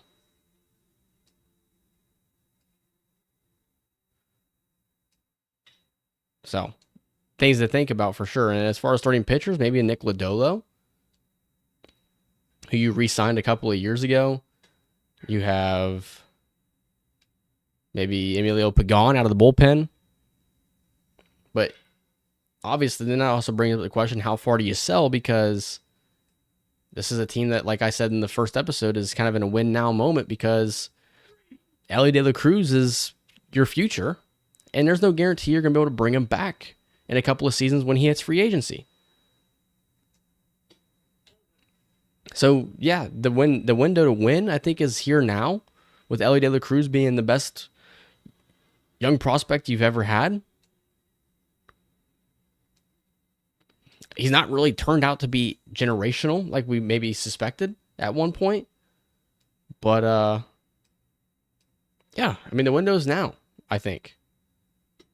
For example, like if you look at a team like the Phillies or the Braves or the Mets, which the Mets are kind of in a weird situation because they're just kind of a garbage franchise. But let's think about the Braves from last year. The Braves are in first place right now, I do believe, in the NL East. Another strikeout for Chase Burns. Holy cow. But you look at them, and last year they weren't good. They didn't become sellers at the deadline. Like, they didn't go ahead and just try and sell the whole team and enter a rebuild because they realized that they're in a win-now window. And so they're not going to sell their team. They're not going to offload their entire roster. What instead they did is they just took the L for the season, and they have bounced back. They got players healthy. They did well in free agency. And now they're back to being the best team in the NL East.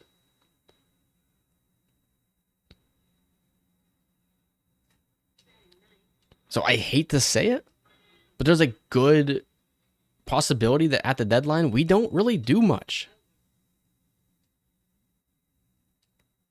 You know, there's definitely that possibility.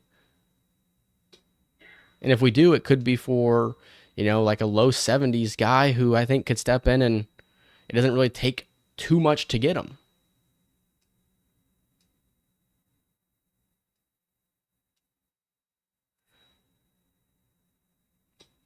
And right now, if I look at the roster and I tell you what I think we desperately need, I would say outfield, right fielder, or center fielder.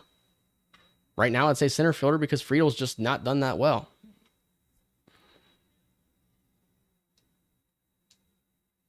And I think that's why the month of July is my favorite month of baseball, with the draft and the All-Star break and the trade deadline. I think it makes it so fun to see where that one small month in the middle of the season tells you a lot about what the team is looking to do in the future.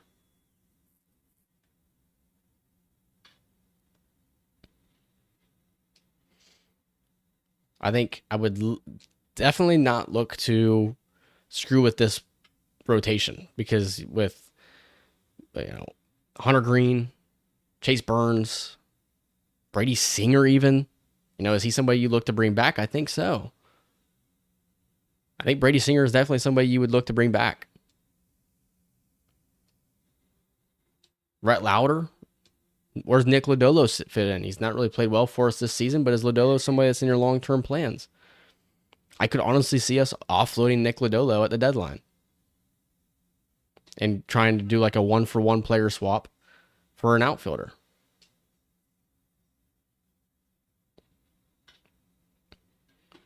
And right now, Chase Burns is dealing 3 2/3 of the way through his outing.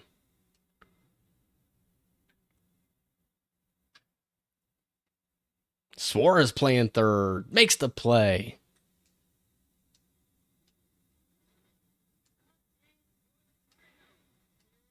Right now is the longest outing I've seen Chase Burns have of the franchise.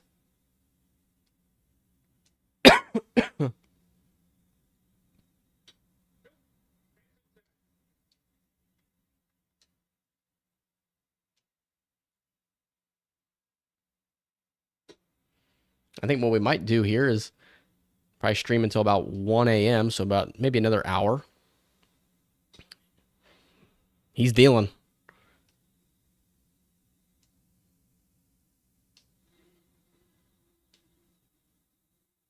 Thought that we already finished the fourth. Victor Scott's got speed, but Ellie De La Cruz has got an arm.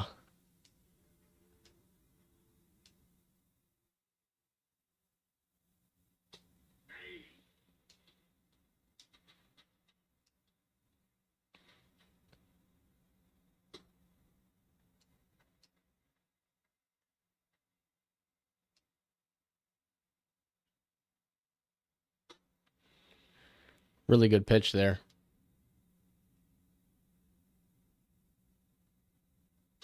That was another really good pitch. I'm surprised Wen didn't swing.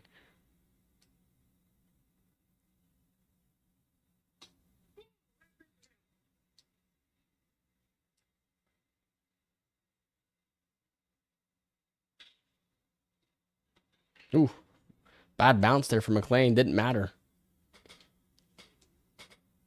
Ramon Urias. Urias. Some of these names are tricky to pronounce.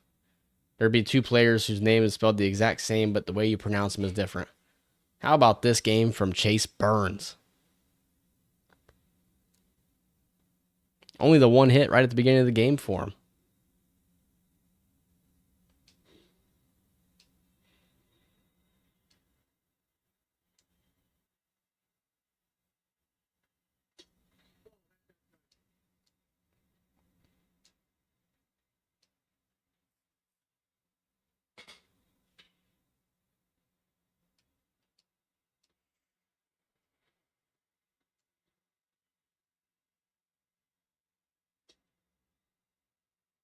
Say we go right back to it.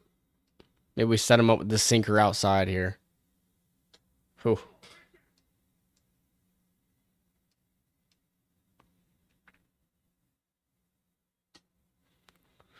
Chase Burns with one of his better outings of the season here.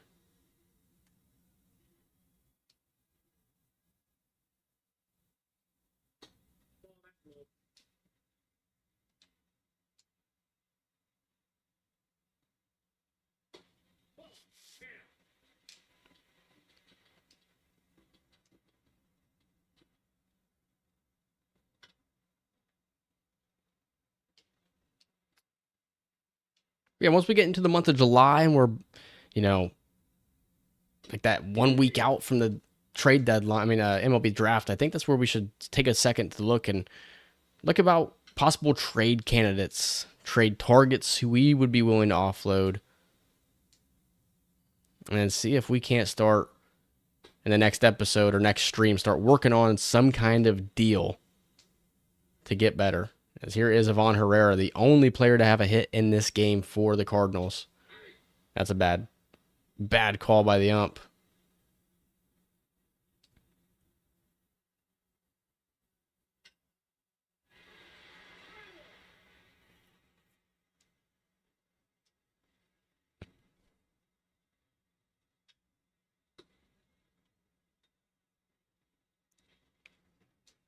Chase Burns goes 6 innings, allows only the 1 hit, and the Reds pick up the victory. So, hey, we did a player lock, 2 homers for Spencer Steer on a 3-hit day, as he's got 10 homers. Suarez hits his 14th of the season, and Chase Burns with, I would say, his best outing of the season.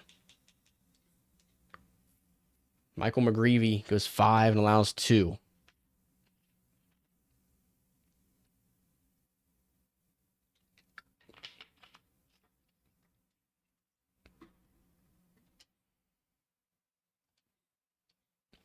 All right, we can look at scouting here. Draft is in 34 days. All right, so we discovered 5 guys.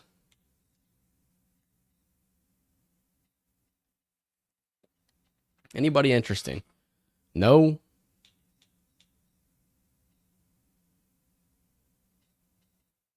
Only one would be Casey Tomlinson. I think he's intriguing.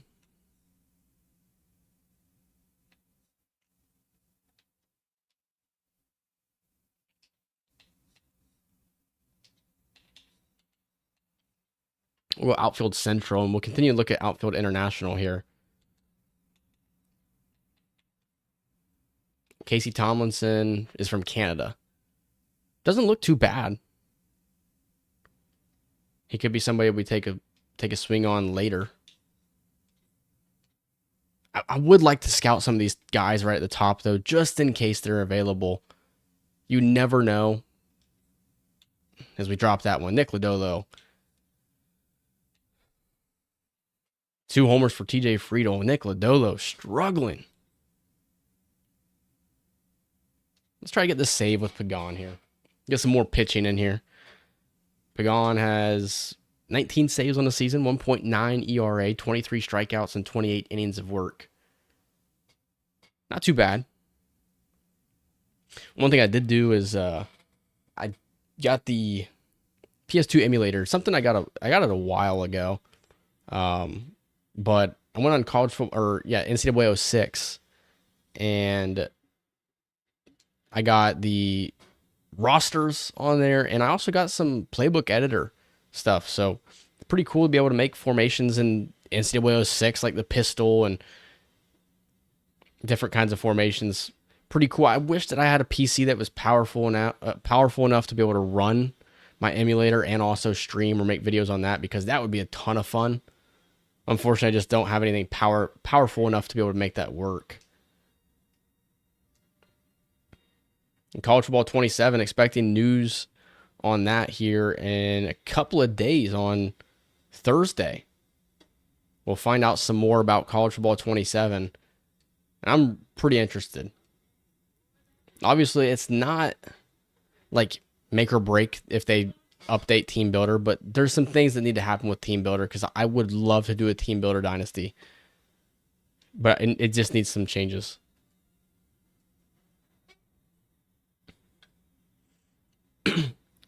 And I do plan on doing the Utah State Livestream Dynasty. Just don't know when I'm going to get to it. I kind of started this one last week, the Reds franchise, and oh, what a play by Suarez. And I've had a lot of fun with it, and makes me want to keep doing it. It's De La Cruz with a homer, Marte and McClain, all with home runs. Griffin Canning goes 4 2/3 and gives up 4. Nick Castellanos goes 2 for 4.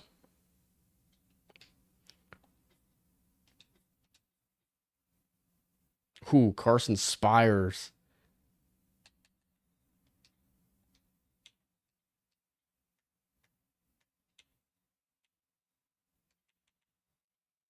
Unless there's somebody at AA that's just really dominating, that has a high enough overall where I'd think it'd be interesting to see how they do.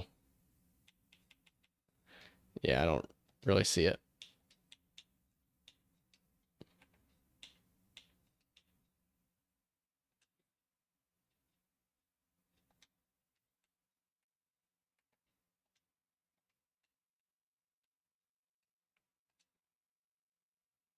Ooh, Caleb Ferguson in the jam, and we lose it. And we're back to 500. 2 hits for Edwin Arroyo.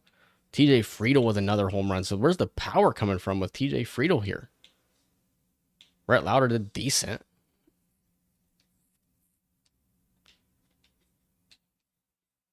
Oh, what did I just do?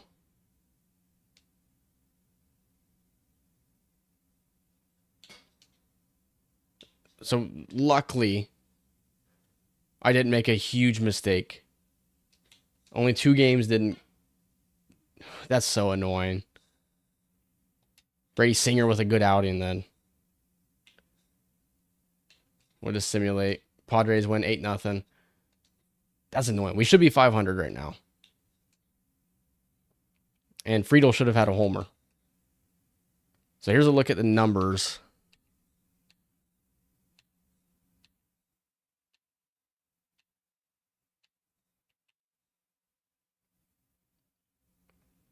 What about JJ Bleday? How's he looking? Getting better against lefties.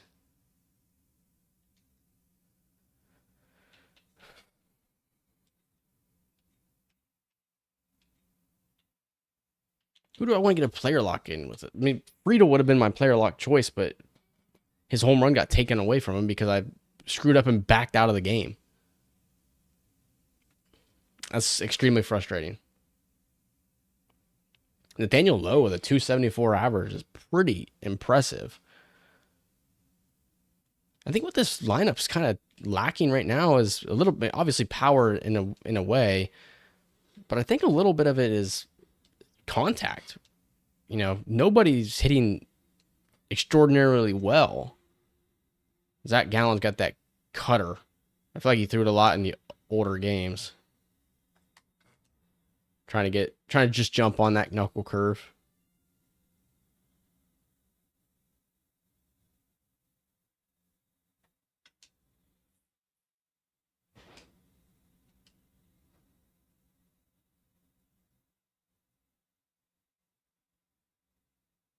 Ooh, hit him.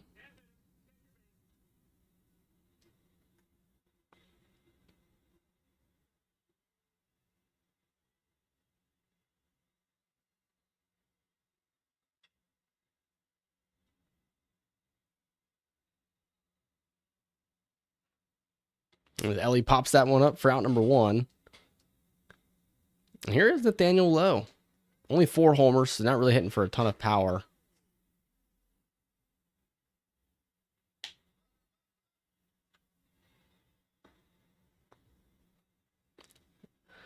Breaks up the double play.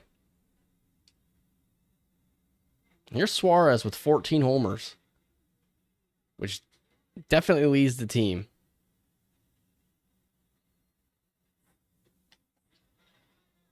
Oh, we might be. Yep. Not good.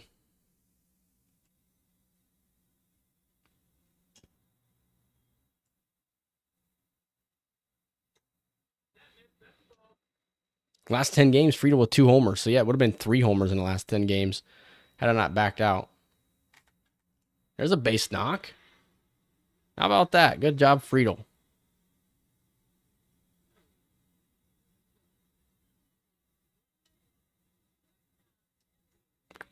I'm running here on a 2-1 count. No, never mind.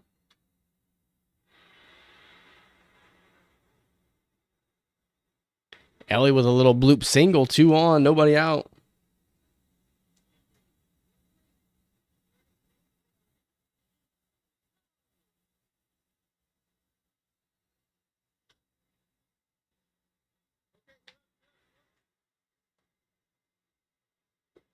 Bases juiced.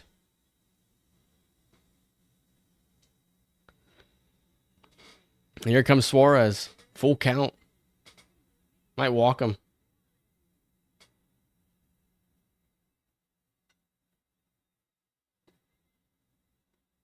We do score a run.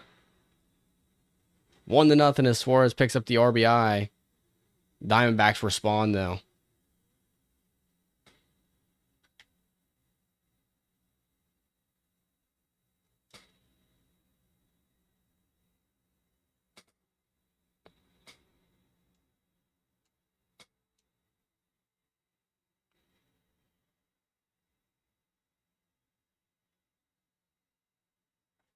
Mm.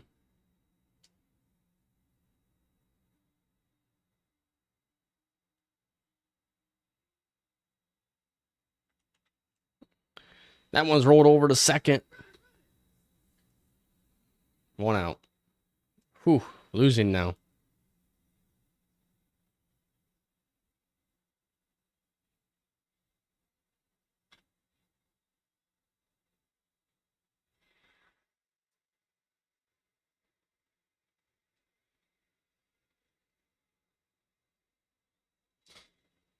And now we're getting smoked. 5-1. Cade Stroud on the mound. 1 for 2. Friedel is in this game. And I'm late on a cutter up in the zone. It's like my favorite pitch to get.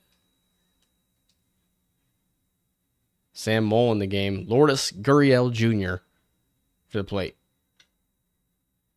Oh, come on.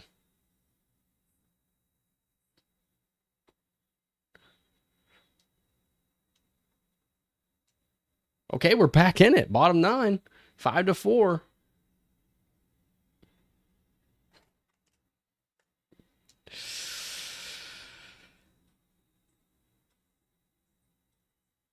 Was that I want a Treesh by Flight Reacts? I wish we'd pinch run. We got to do with 9 speed on first.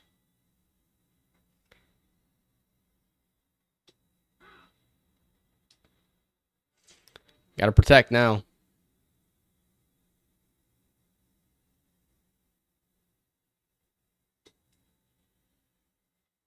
Yeah, I don't really know why they're not pinch running the guy on first. Ooh, staying alive. It's a good sinker.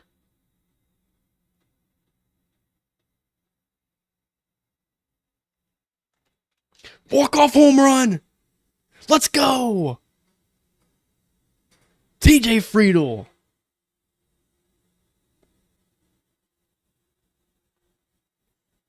We have completed the comeback.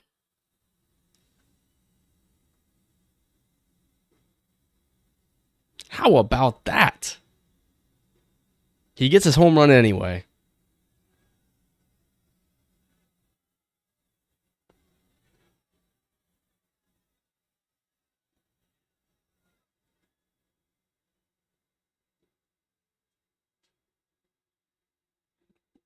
TJ Friedel turning into a power bat, maybe?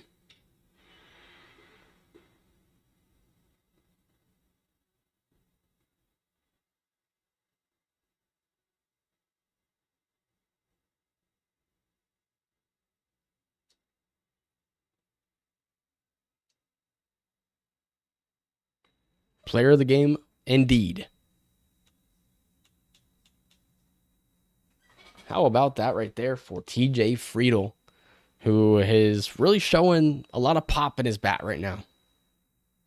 8 homers. You know, if he had a 20 home run season, that would be very impressive. Do I want to play this game right here? I thought I wanted to player lock the next one with Nick Lodolo. He's just not got it. He's not got it right now. Low hits a homer. Yeah, I don't know what's going on with him. Zach Maxwell.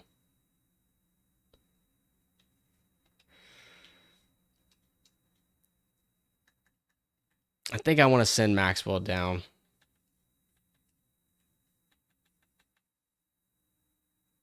And Darren McCaughan is going to come up. And he's going to get some innings.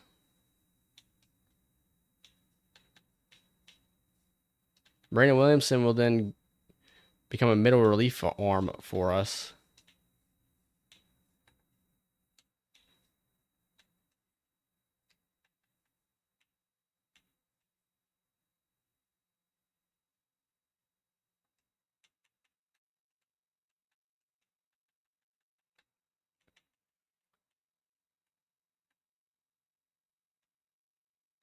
All right, let's look at some scouting here. 2 players discovered. Sorry, I can't get my words out here. Got Russell Mock.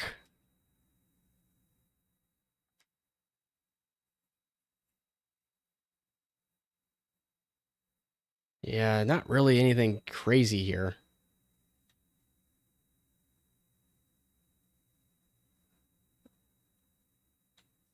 I could do one more week, I feel like. But I want to look at the top guys here. Now, not Johnny Foreman. I don't believe that he'll be available. But JJ Mays is somebody that definitely could be.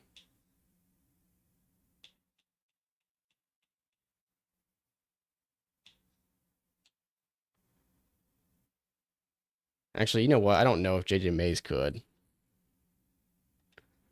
We're going to add him anyway. But I would hate to see these guys available come draft day. And we can't do anything with them. Friedl with 2 hits because we don't know anything about him. Ooh, Brady Singer gets hit in the head.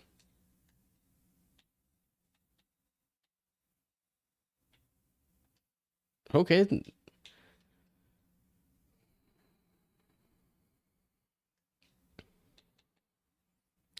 We'll bring Connor Phillips back up because of the injury there. We'll go Nick Sando to AAA. Just he's an innings eater at this point. And then pitching rotation. I don't want Connor Phillips to be our starter.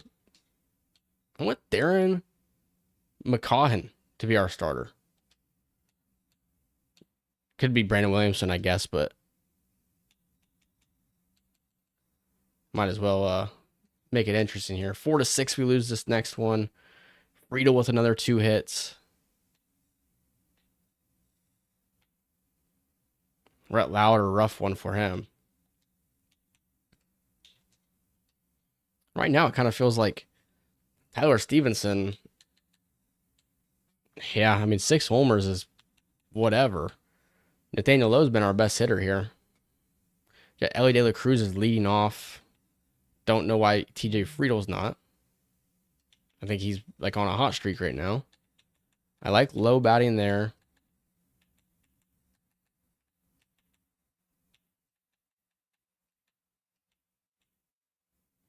Reese Hines is actually performing pretty well in left field right now. Edwin Arroyo.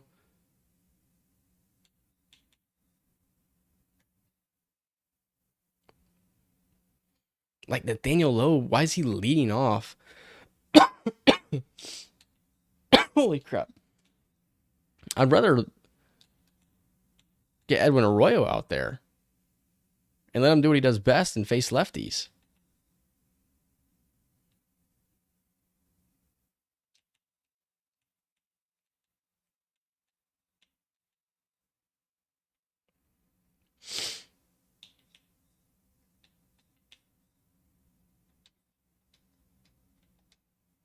I guess I haven't really looked at these guys. Tolia has 12 homers. Will Benson doing a lot better. Sal Stewart's still struggling. It might be a while before we see him get called up again. Austin Callahan. I think Callahan's got some interesting development here. Hector Rodriguez. Interesting development.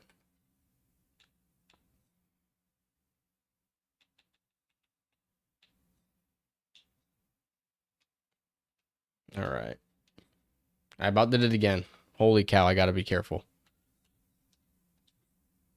And we're playing 500 baseball again. Well, we got to get a player lock game in with Nick Lodolo.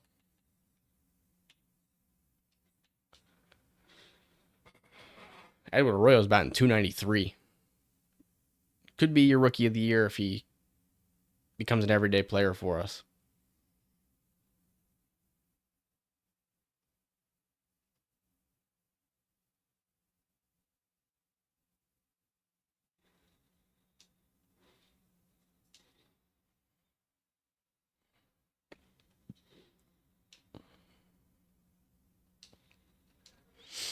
All right, in the rain here for Nick Lodolo, who hasn't had it.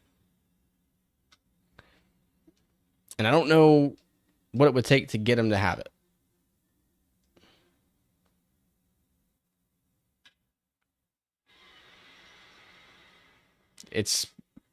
Yeah, I mean, I don't know. At this point, is Lodolo somebody that you consider doing a 1-for-1 swap for at the deadline? Is there a world in which Nick Lodolo can be a good starter for somebody? Because right now it's just not his game. 8 homers. The walks per 9 are up. Home runs per 9 are up. What's the K per 9s? I didn't even look at it. Are down. Yeah, I mean, this is just historically been the worst year of his career.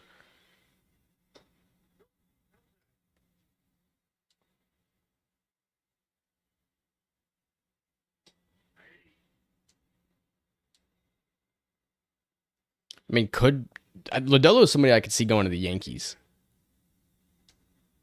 Now, who would we get for him in return? I don't know. And I'm sure they have some outfielders out there that we could trade for. Walks him. Maybe we send him.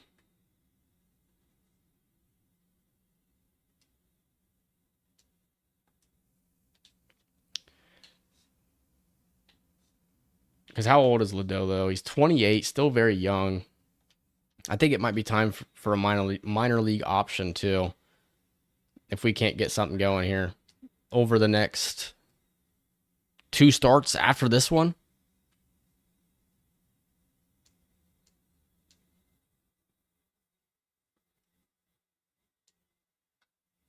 Because Lodolo's I think the wild card for this team. If Lodolo becomes a top end guy like we know he can be, I think that this team could really, really succeed.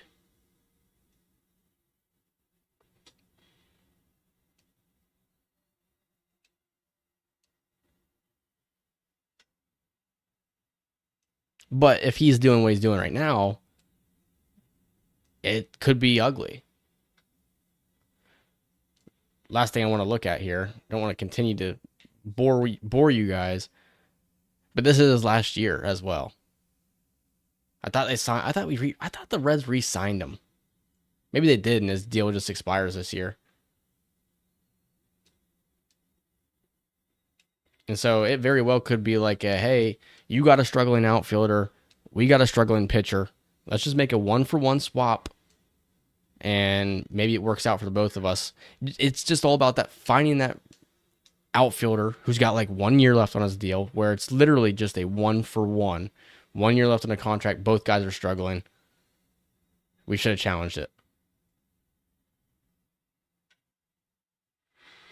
And it's going to be a run for the Yankees.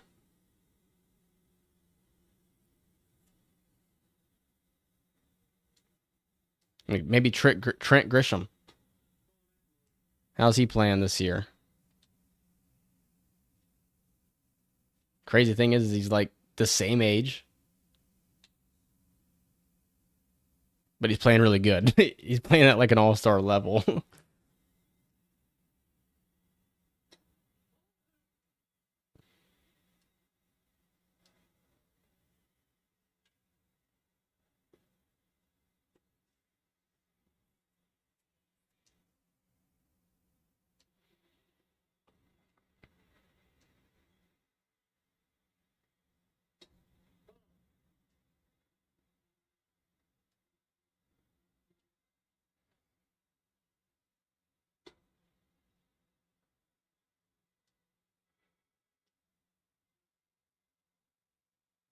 The Dodgers are also a team that I feel like would 100% trade for Nick Lodolo.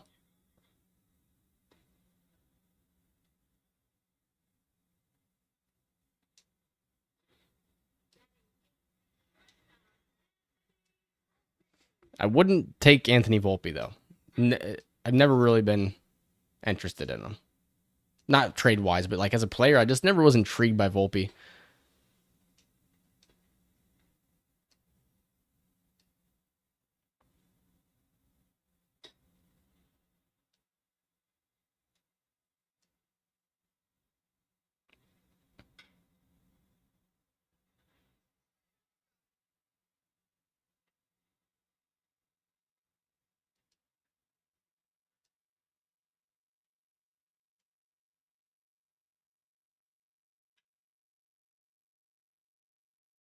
All right. Lodolo's starting to settle in just a little bit here. Sorry, this is getting to the point now where I'm starting to get a little quiet, getting a little tired, getting a little hungry. Trying to get through a couple more weeks, though. How about Cody Bellinger? What's his overall? 88. What a career revival for Bellinger.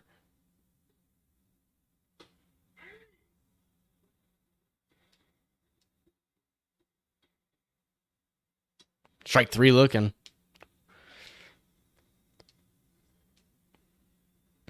What about Aaron Judge? You think we could trade for Aaron Judge? Good job by Steer over there at first.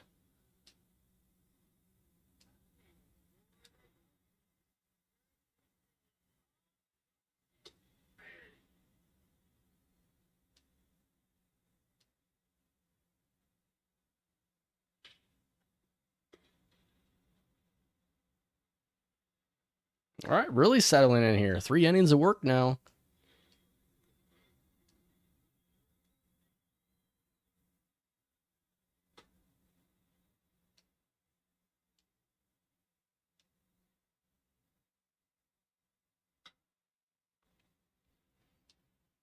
You know, the thing is, too, with it being Lodolo's last year, I don't really consider it like a high-risk trade if we did something like that, just because Lodolo, if he's playing this bad all year, we're not going to bring him back anyway. So it's honestly kind of irrelevant because if we kept him on the team or not, because we're not going to keep around somebody who's got a 5.5 ERA.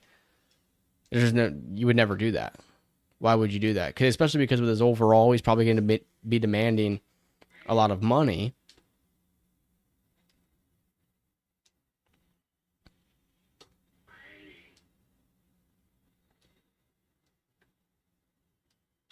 And Trent Grisham. Speak of the devil, 15 homers now in a season.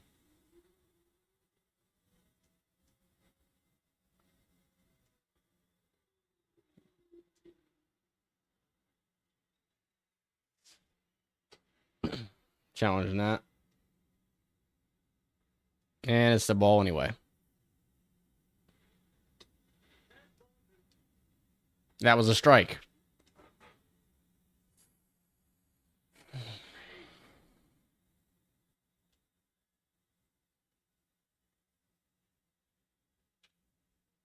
Yeah, I mean, he just doesn't have it.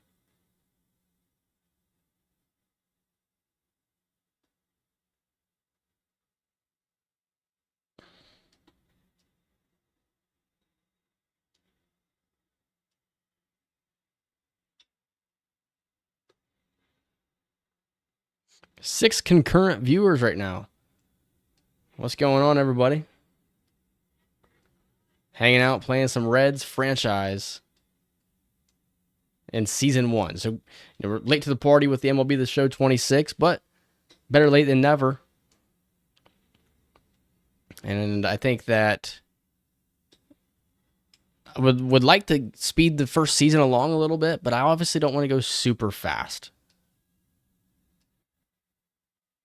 I think that if we, especially considering the fact that this could be a playoff team, and the primary goal of this franchise is to try and win one with Ellie De La Cruz, and there's no guarantee that you're going to be able to bring him back here in a couple years when he's set to hit free agency.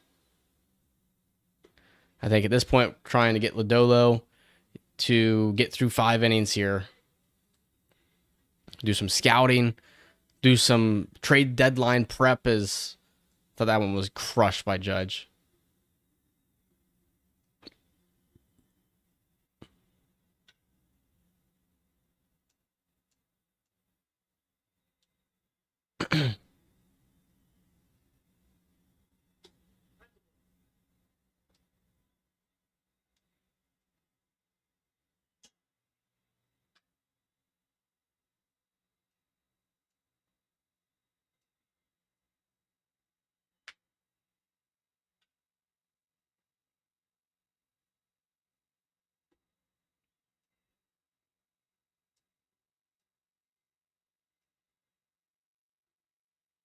I mean, Lodolo's only thrown 61 pitches, so there's a good chance he could go into a 6th inning here. And our offense isn't helping us at all.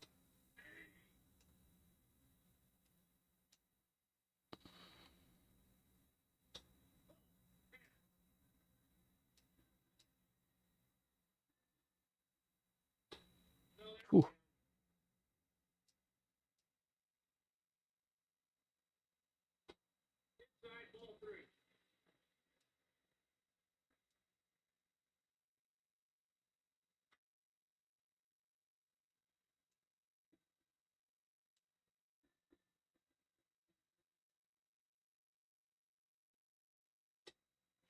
Walks him. So, like I said, walks are up. Home runs have been up.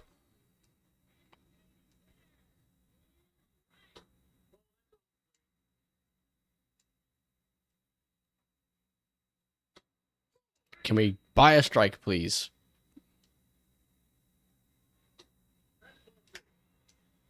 That was actually a strike. Man, I get... Whew.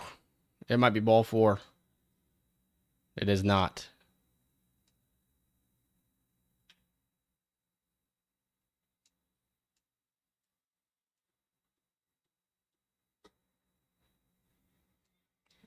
Back-to-back walks, and then they're going to pull. Connor Phillips comes in. How bad does this one get? Yankees win.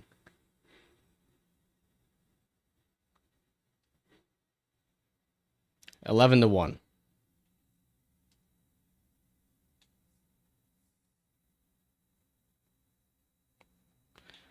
Connor Phillips is probably going to go back down to AAA once we get Brady Singer healthy.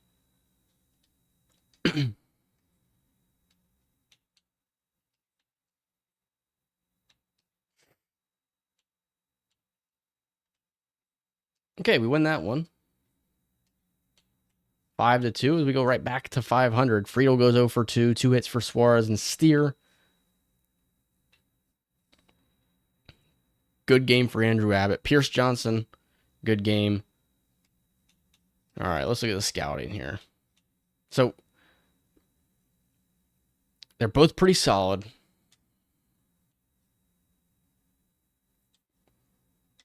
I'm going to change this out because I don't think J.J. Mays is going to be available. Ryan Harrington maybe would be available. And so I'm going to go one more week there. Bats have 27 players.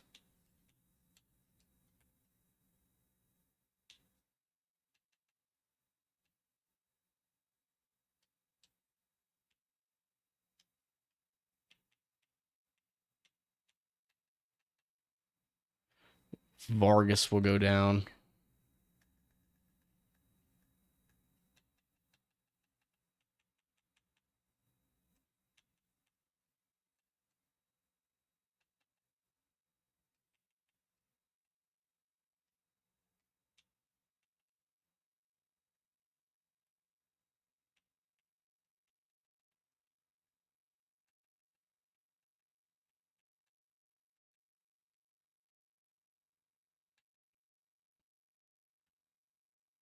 I don't want to get another player lock game in with Edwin Arroyo. Just wanted to make sure we actually did that.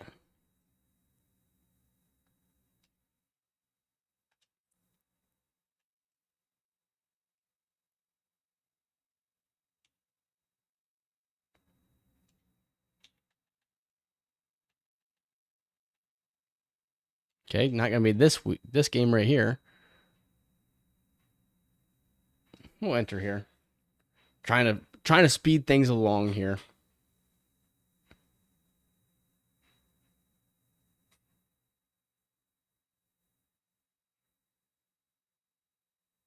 Obviously, I've also not really looked at the international pitchers we've been scouting either. You know, because we may get somebody like the Julian Guerrero, because Julian Guerrero was a not ranked. It's almost like they discovered him through just normal scouting, which is the thing that makes me curious about drafting him. And is how long will he be available?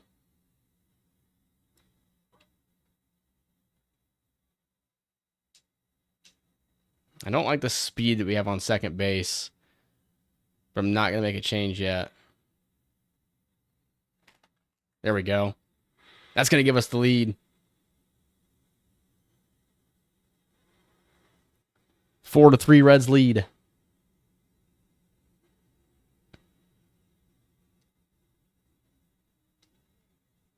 Here's Noelvi Marte now batting .234. Little low for me. No, that's not going to be a strike.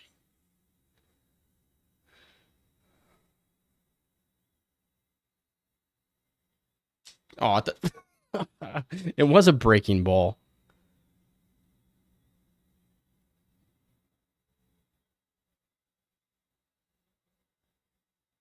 That last pitch, the breaking ball I swung at, that's got me all screwed up. You can't even see it.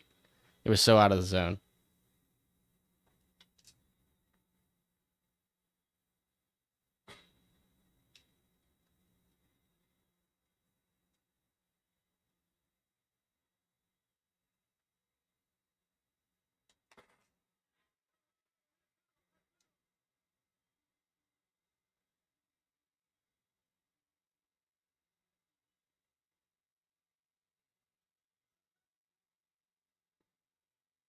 And that breaks up the double play now.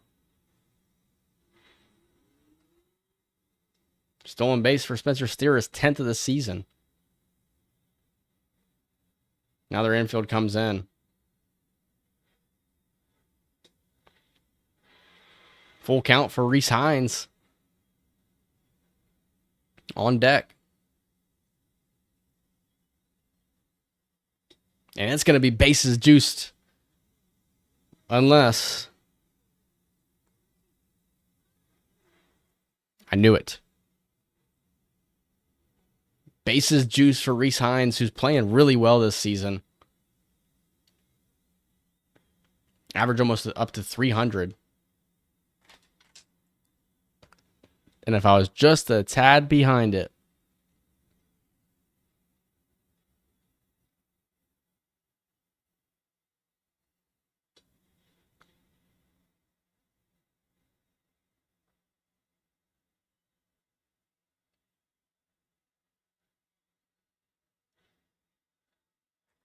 Mm, thought it was a slider. I don't know why I did.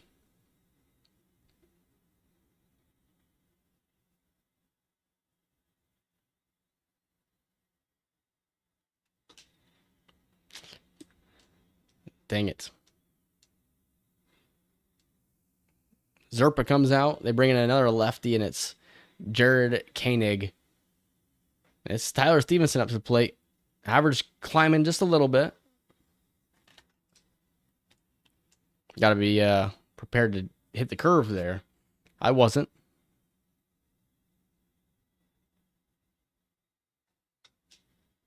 We might be going to the bottom, the top of the ninth, only up 1.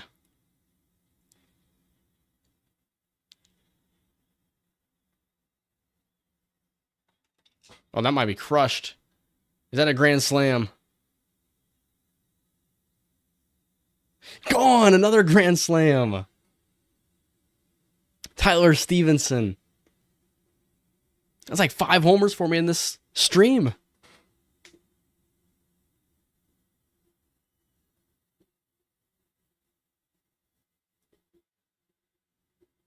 How about them Reds? How about Tyler Stevenson? Another one of those guys that's in his contract year. And Matt McLain's average just has dropped game by game at this point. That's hit hard. And McLain's going to have a double. Maybe. Okay. He will have a double. I'm getting a little bit better. Just a little bit better. It's your TJ Friedl 225 average.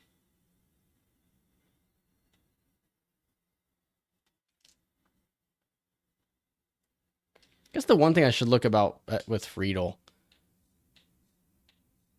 it's his contract year as well. Or I guess in game, it only shows the current year. So that's something I have to consider.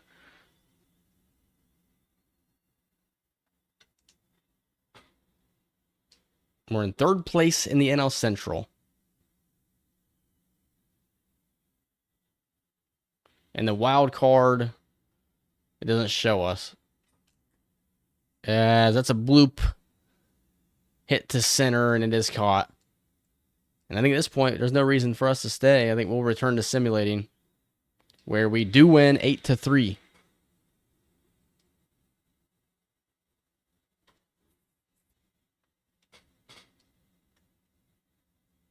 Two hits for Ellie.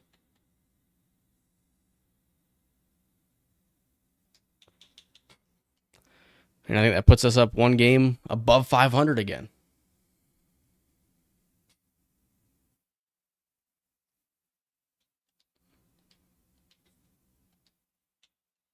So 2 things we need to look at here. Oh, okay. Hunter Green is about to be back. Nick Lodolo. Okay, 2027 is his last year. Now, TJ Friedl, 2027 is his last. No, 2028 would be his last year. But I do know for a fact Tyler Stevenson is in his contract year. And we're about to get Hunter Green back in a couple of days. And he has come off the injured list.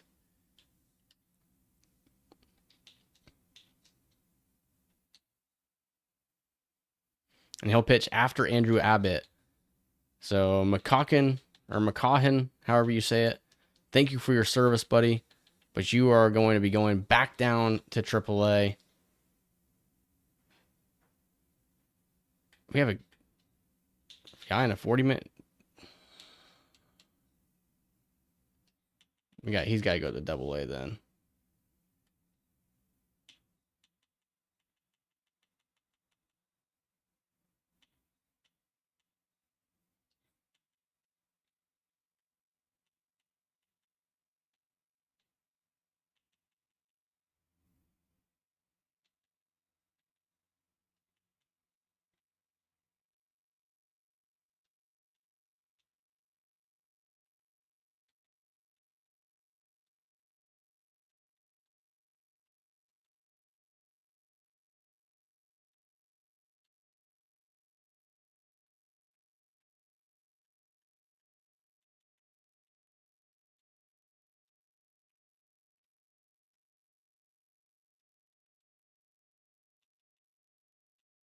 It's going to be the Saturday game here against the Pirates. All right, there we go. So, Ellie De La Cruz hits his 7th home run. Nick Lodolo. Okay, that's a better outing. That's better.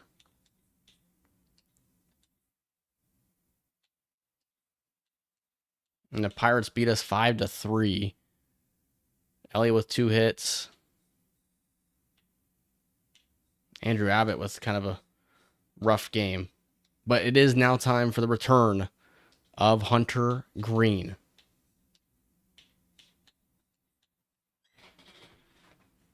As we're 40-41. How soon do we make a potential change or a potential deal at the deadline? Nathaniel Lowe batting .299, by the way, has been incredible for us because Sal Stewart struggling. We needed somebody to step it up, and Nathaniel Lowe has done that. And it is time for Hunter Green to make his season debut. And it comes at a good time.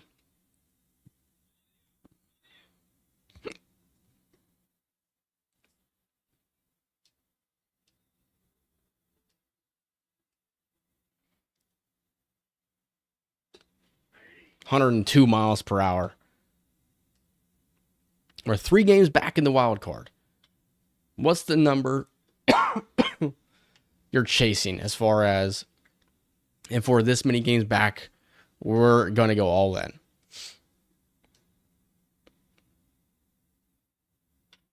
I don't know what kind of I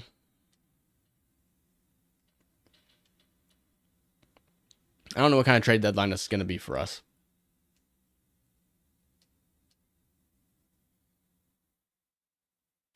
Strike 3 as Hunter Green goes 1-2-3 in his return to the Bigs.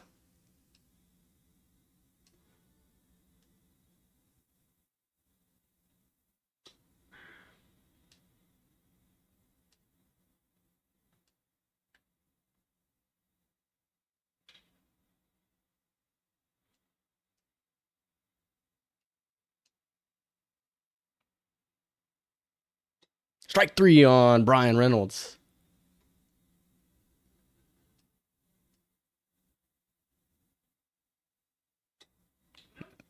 Challenging that. It was low.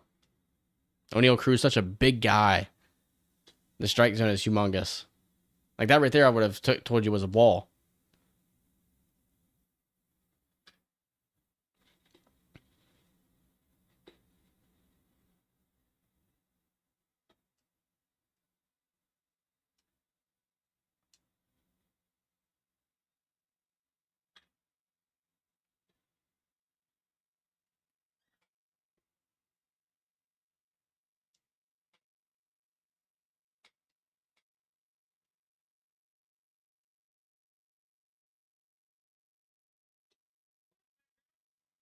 Three nothing. We're winning this game right now.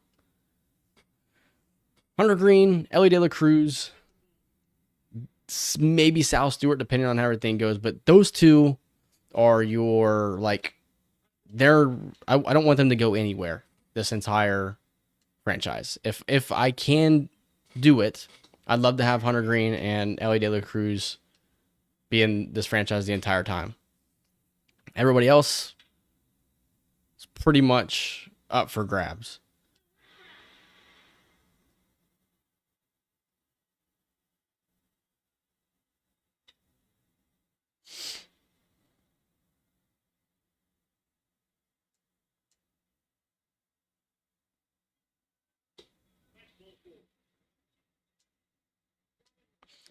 Nick Gonzalez walks.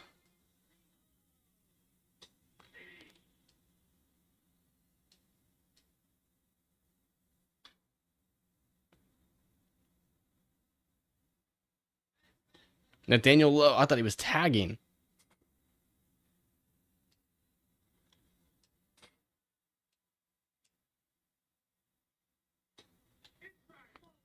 Got to challenge that. And we've lost our challenges. Whew, that was a dangerous pitch.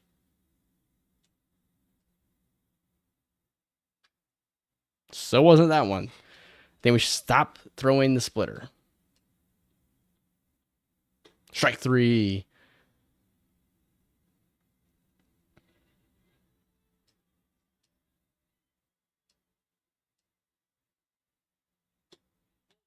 See, I would challenge that one. And I would have won it. I would have challenged that one too. And I would have lost it.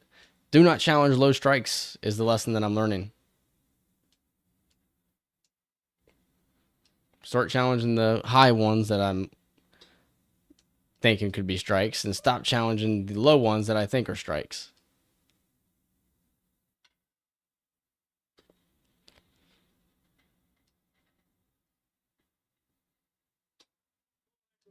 (103 mph).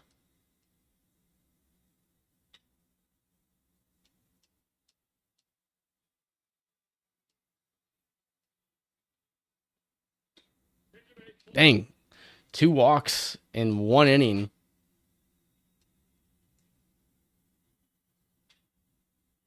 And that's a base knock.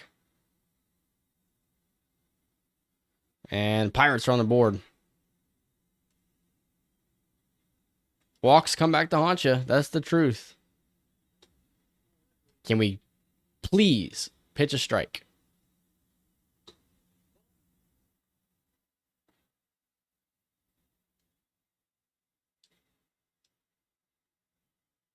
He can't buy one right now.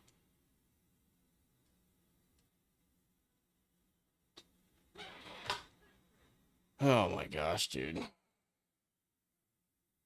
This umpire sucks, by the way.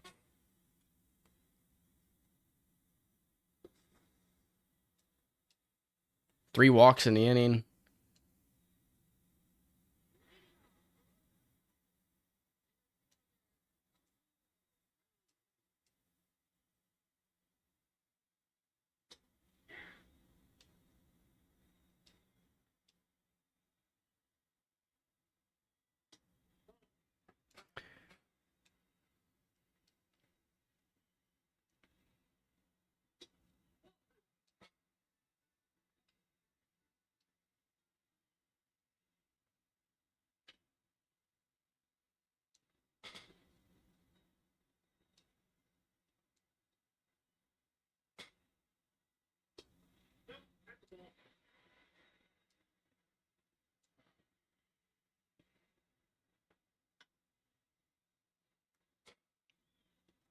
So I think we'll finish this player lock game up with Hunter Green.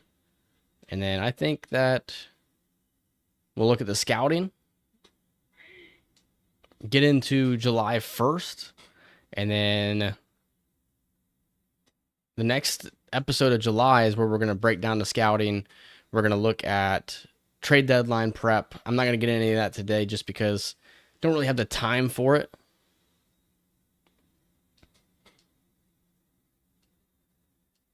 But the next episode is going to be jam-packed full with a lot of interesting, fun stuff. And I think that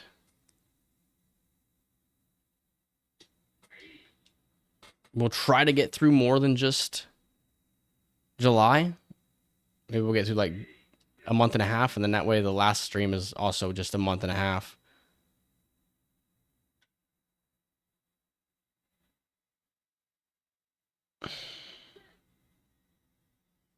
Couldn't get over in time.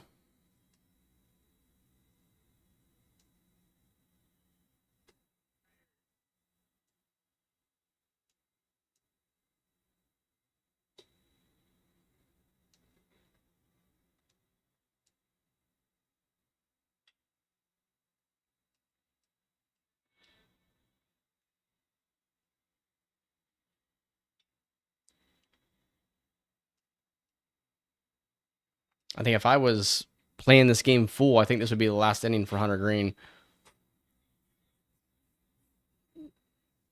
Ellie De La Cruz just steals the ball from TJ Friedel.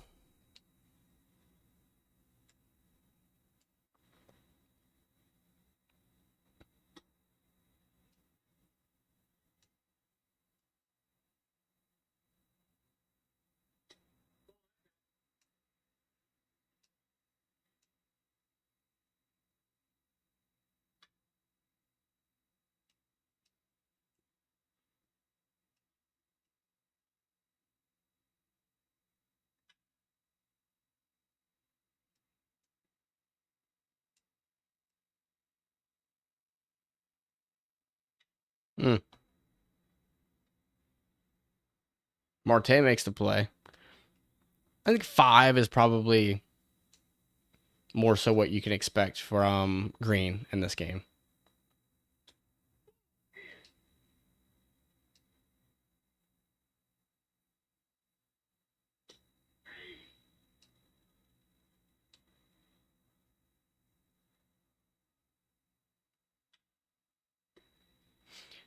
Big reason I don't like to do a bunch of pitching is because these pitching player lock games take a lot longer than just a regular batting player lock.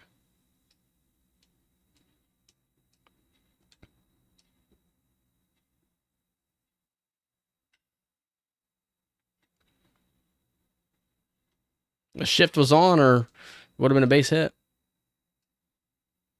Is he going into the 6th inning here? Maybe the Reds will try to, or Terry Francona will try to get a 6 strong out of him here. Crazy thing is, it really hasn't felt like a great outing for him.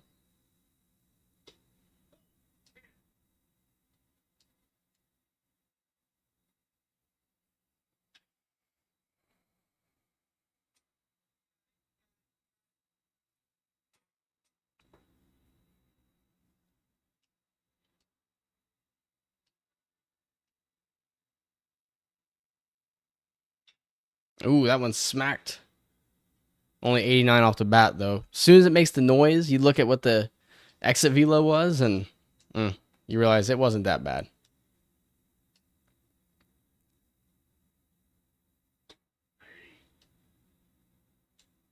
And I don't know why we're throwing a splitter after what we just did. We just threw one right over the heart of the plate, and then we're throwing another one.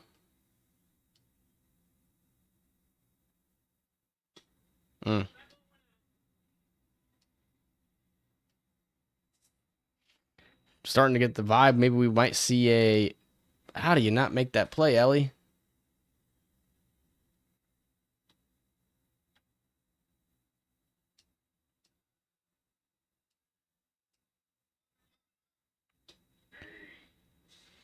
Yeah, Tyler Stevenson. Or no, that wasn't Stevenson. That was Jose Trevino. I mean, where is Tyler Stevenson at? And that is Stevenson.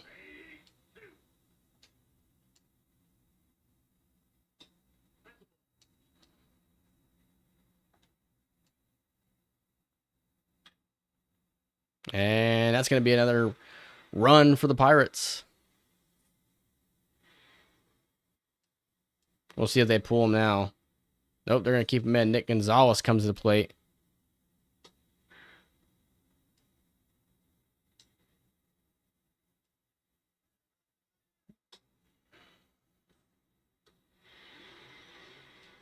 Yeah, I mean, it's like an automatic stolen base with Stevenson behind the plate. Big reason that I'm, considering maybe a catcher prospect in the draft.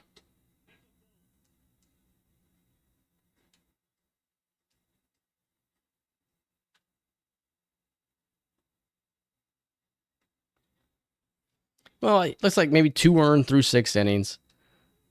I'd consider that a really solid outing in a return.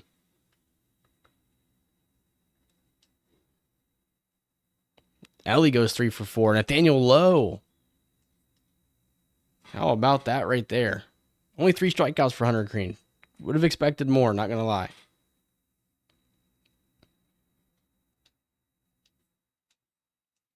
All right.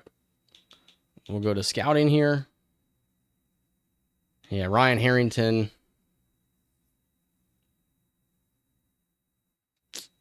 Not that good.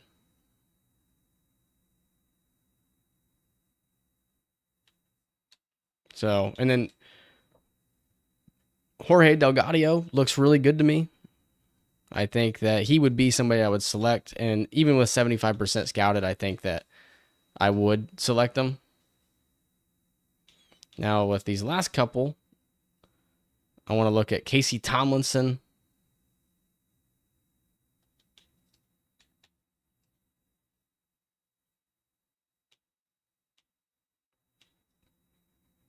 And we'll also look at Russell Mock.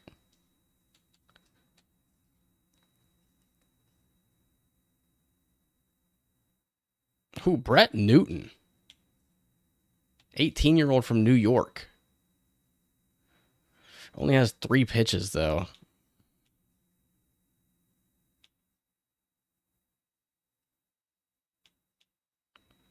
Some of these international arms here.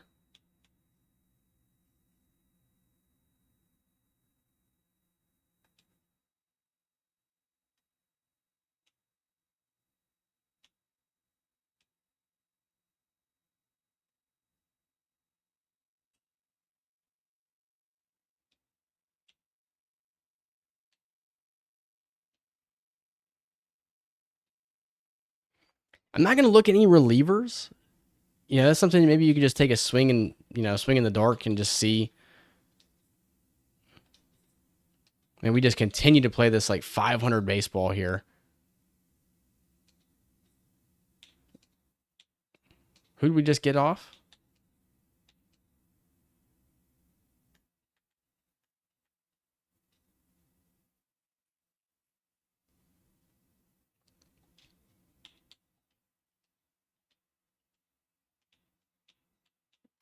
Oh, did we get Brady Singer back? So, yeah, Connor Phillips is going to go back down.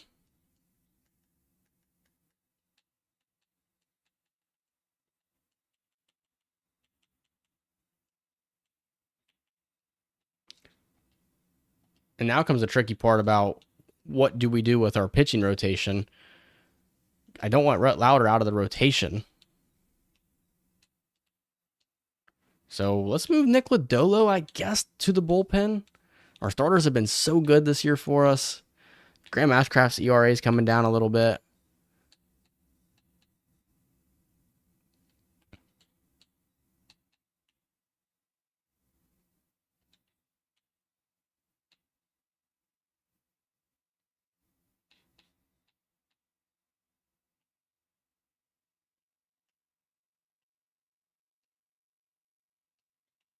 And then looking at we haven't really seen a lot of these relievers.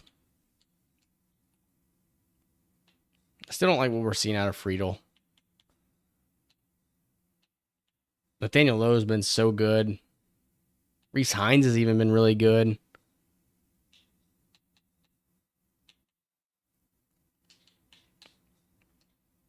I want Edwin Arroyo to start getting more ABs here.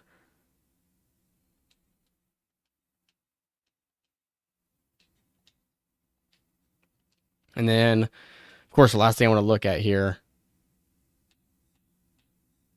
Oh my gosh, dude. It's so bad. Will Benson's actually performing.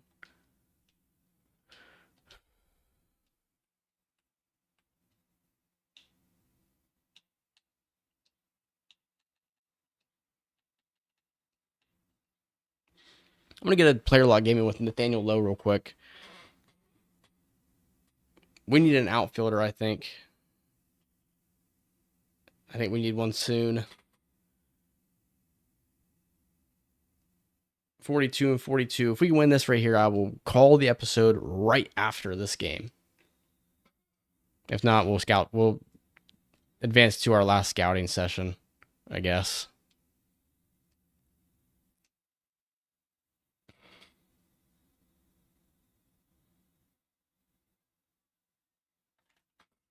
I love the scoreboard in dead center here at this stadium. It just makes sense. Ah, that's terrible. Come on.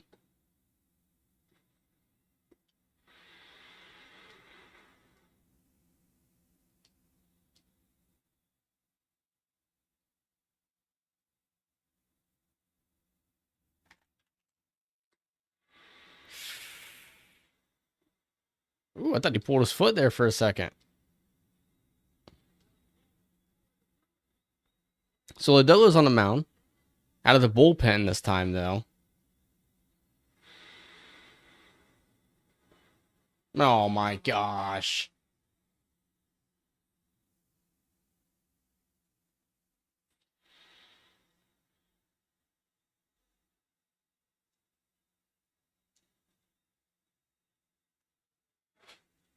Only 4 hits for the Reds.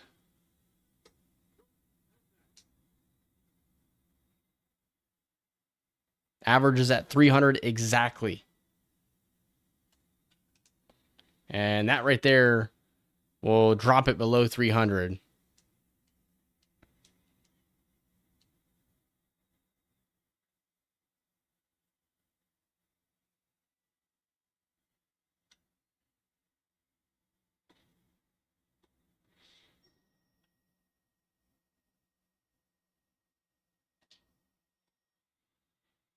I like how they have interactive stuff now for every position. Top 9, 1 on.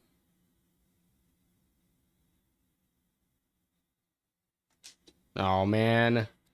We'll swing at those.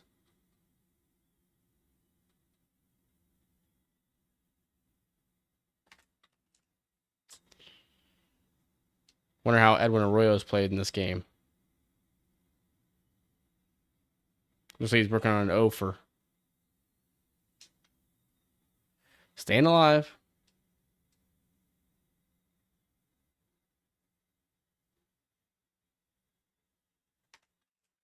Okay, that one's going to be hitting the gap. All right. You never know what can happen now. Here's Suarez.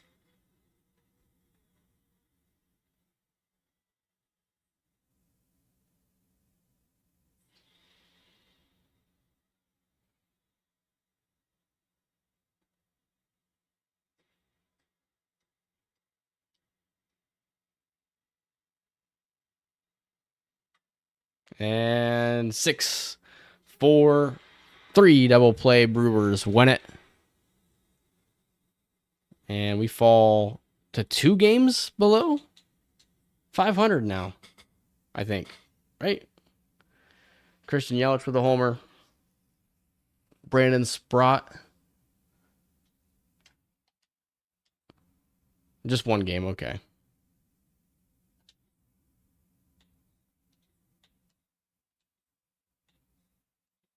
Oh my gosh, dude.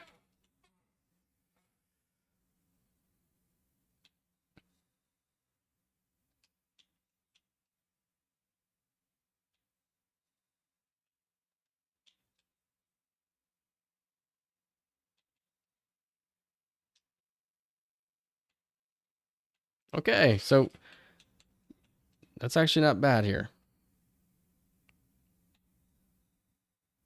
Brady Singer, really good outing. 6-5, we win this one. Edwin Arroyo, again, 2 more hits. Ellie De La Cruz with 3 hits. He's batting .277. As Arroyo hits his 3rd homer. Chase Burns struggling, but the rest of the group came and helped him out. As this is the last scouting session here. Casey Tomlinson. Likely a C potential guy, but kind of has that TJ Friedel look to him a little bit. Russell Mock could also be C potential. He's also a little bit younger here. Opted out of the doctor's exam. Is there anybody else we'd like to look at here? Try and get a full... Like, is there maybe...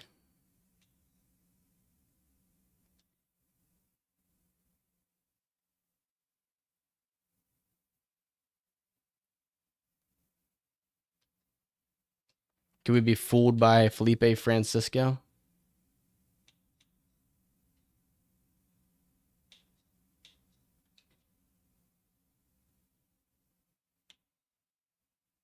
How about Ruben Melendez? Might as well just...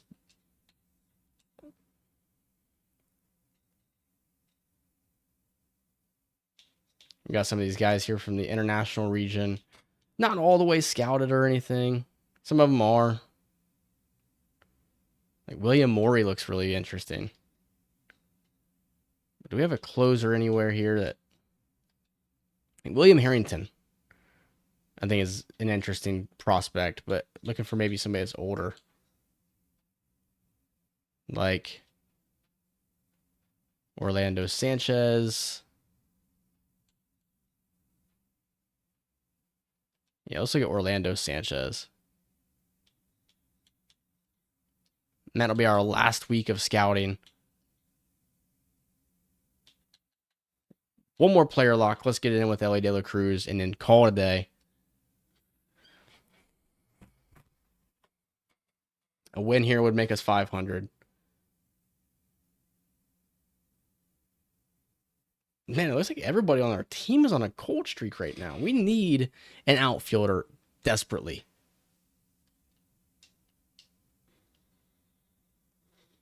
We actually need to make a couple of moves, I think. Rhett Lauder on the mound. Trevor Rogers, the pitcher for the Orioles. That one is hit well. And it's gone. Ellie De La Cruz, 6 homers in the episode.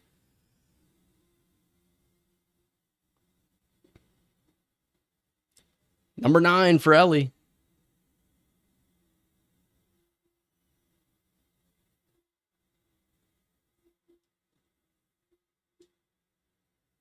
How about that? Gunnar Henderson to the plate.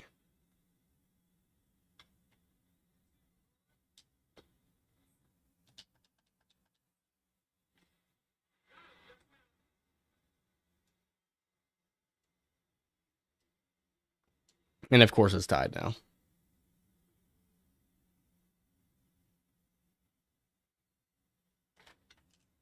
Trying to jump on that one.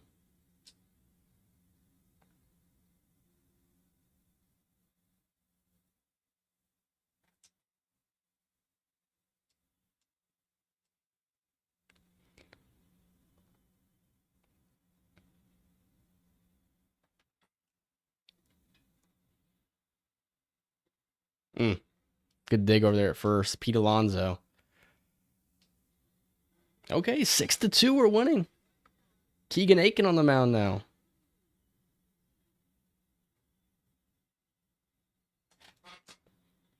Oh my gosh, that right there. Could have been home run number 2. 26 doubles so far for Ellie.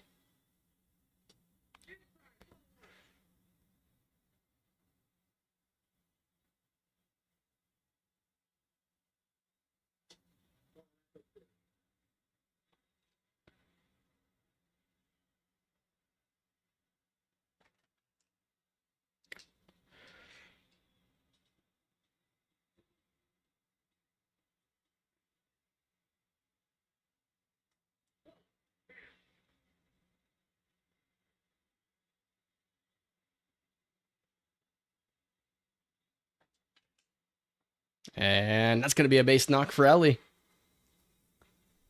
2-hit day. All against lefties, too.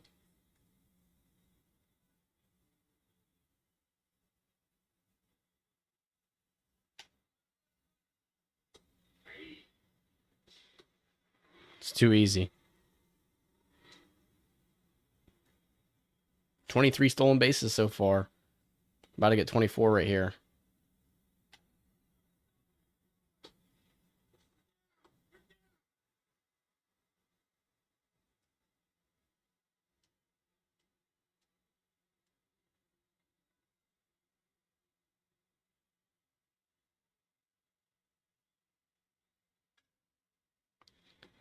Seven to 2 Reds.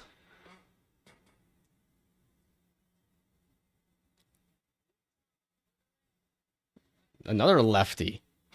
8-2 the score now. Starting to see it a little bit better too.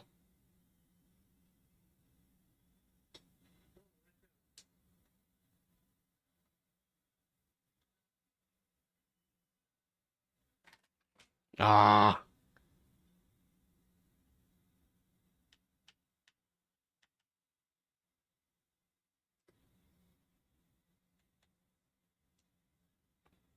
Reds win, and we're 500. So that's exactly the stopping point that I want. JJ Bleday with 3 hits. Edwin Arroyo with a hit. Hits his 4th homer, by the way. JJ Bleday hits 2 of them. And then Rhett Lauder and Nick Lodolo do their thing. Right now, Lodolo working out of the bullpen is looking a lot better than as a starter.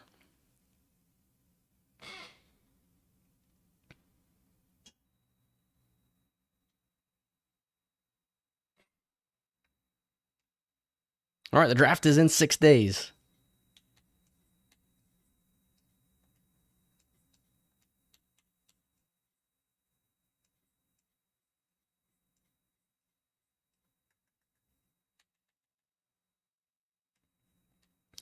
So I'm not going to forget to save here.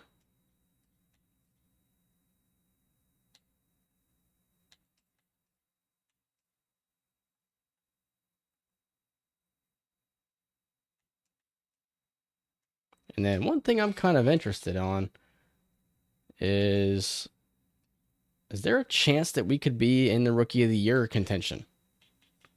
I think we should. With the way that Edwin Arroyo has played.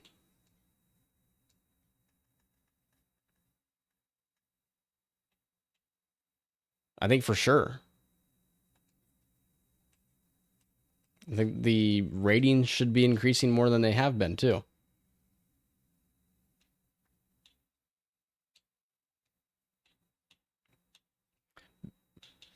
Big episode upcoming. The question is, who do we take? You know, we got a couple of guys that I think are really intriguing. William Morey could be intriguing. 20 years old, though. How does that affect your decision? Julian Guerrero, I think, is super interesting. I think he's a safe pick if you cannot find anybody else. But you have some guys on here that I'm interested in. J.J. Randolph is intriguing to me. A lefty catcher, 21 years old. More known for that power, I feel like. Just as unfortunate as it seems, it's just been hard to find guys that I feel like we have a real strong future with. It almost makes me think, well, maybe I should actually look at one of these guys down here that's older. Kenny Barr.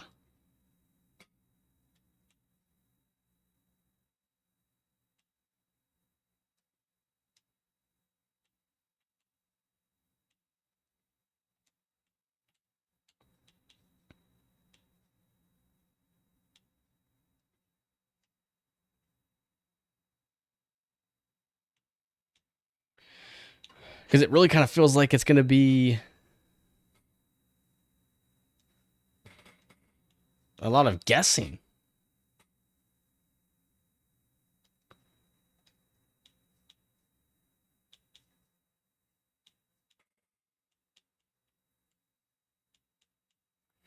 I think next year the way that we go is we do a lot of discovery. We're gonna have some guys on here though that we could potentially look at. I mean, Felipe Francisco, I don't think is the pick here.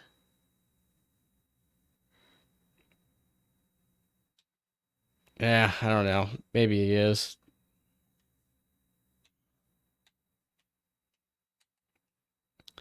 Actually, no.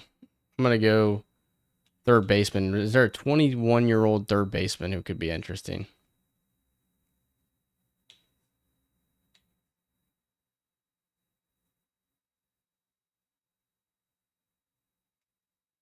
There's Todd Lopez.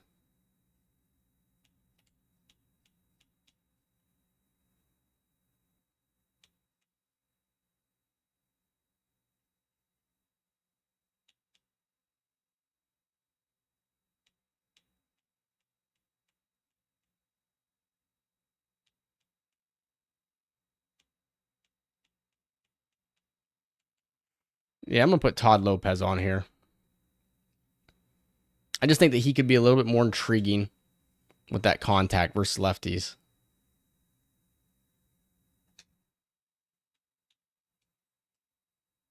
We have options with our first pick. That's why I'm not too worried about it.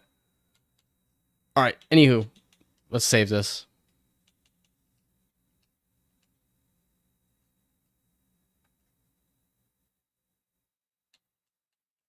I'm going to eat and go to bed. So that's going to do it Appreciate you guys stopping by, and I'll see you guys in the next stream, maybe tomorrow. Not sure exactly, though, as we are currently 2.5 games back of the wild card spot.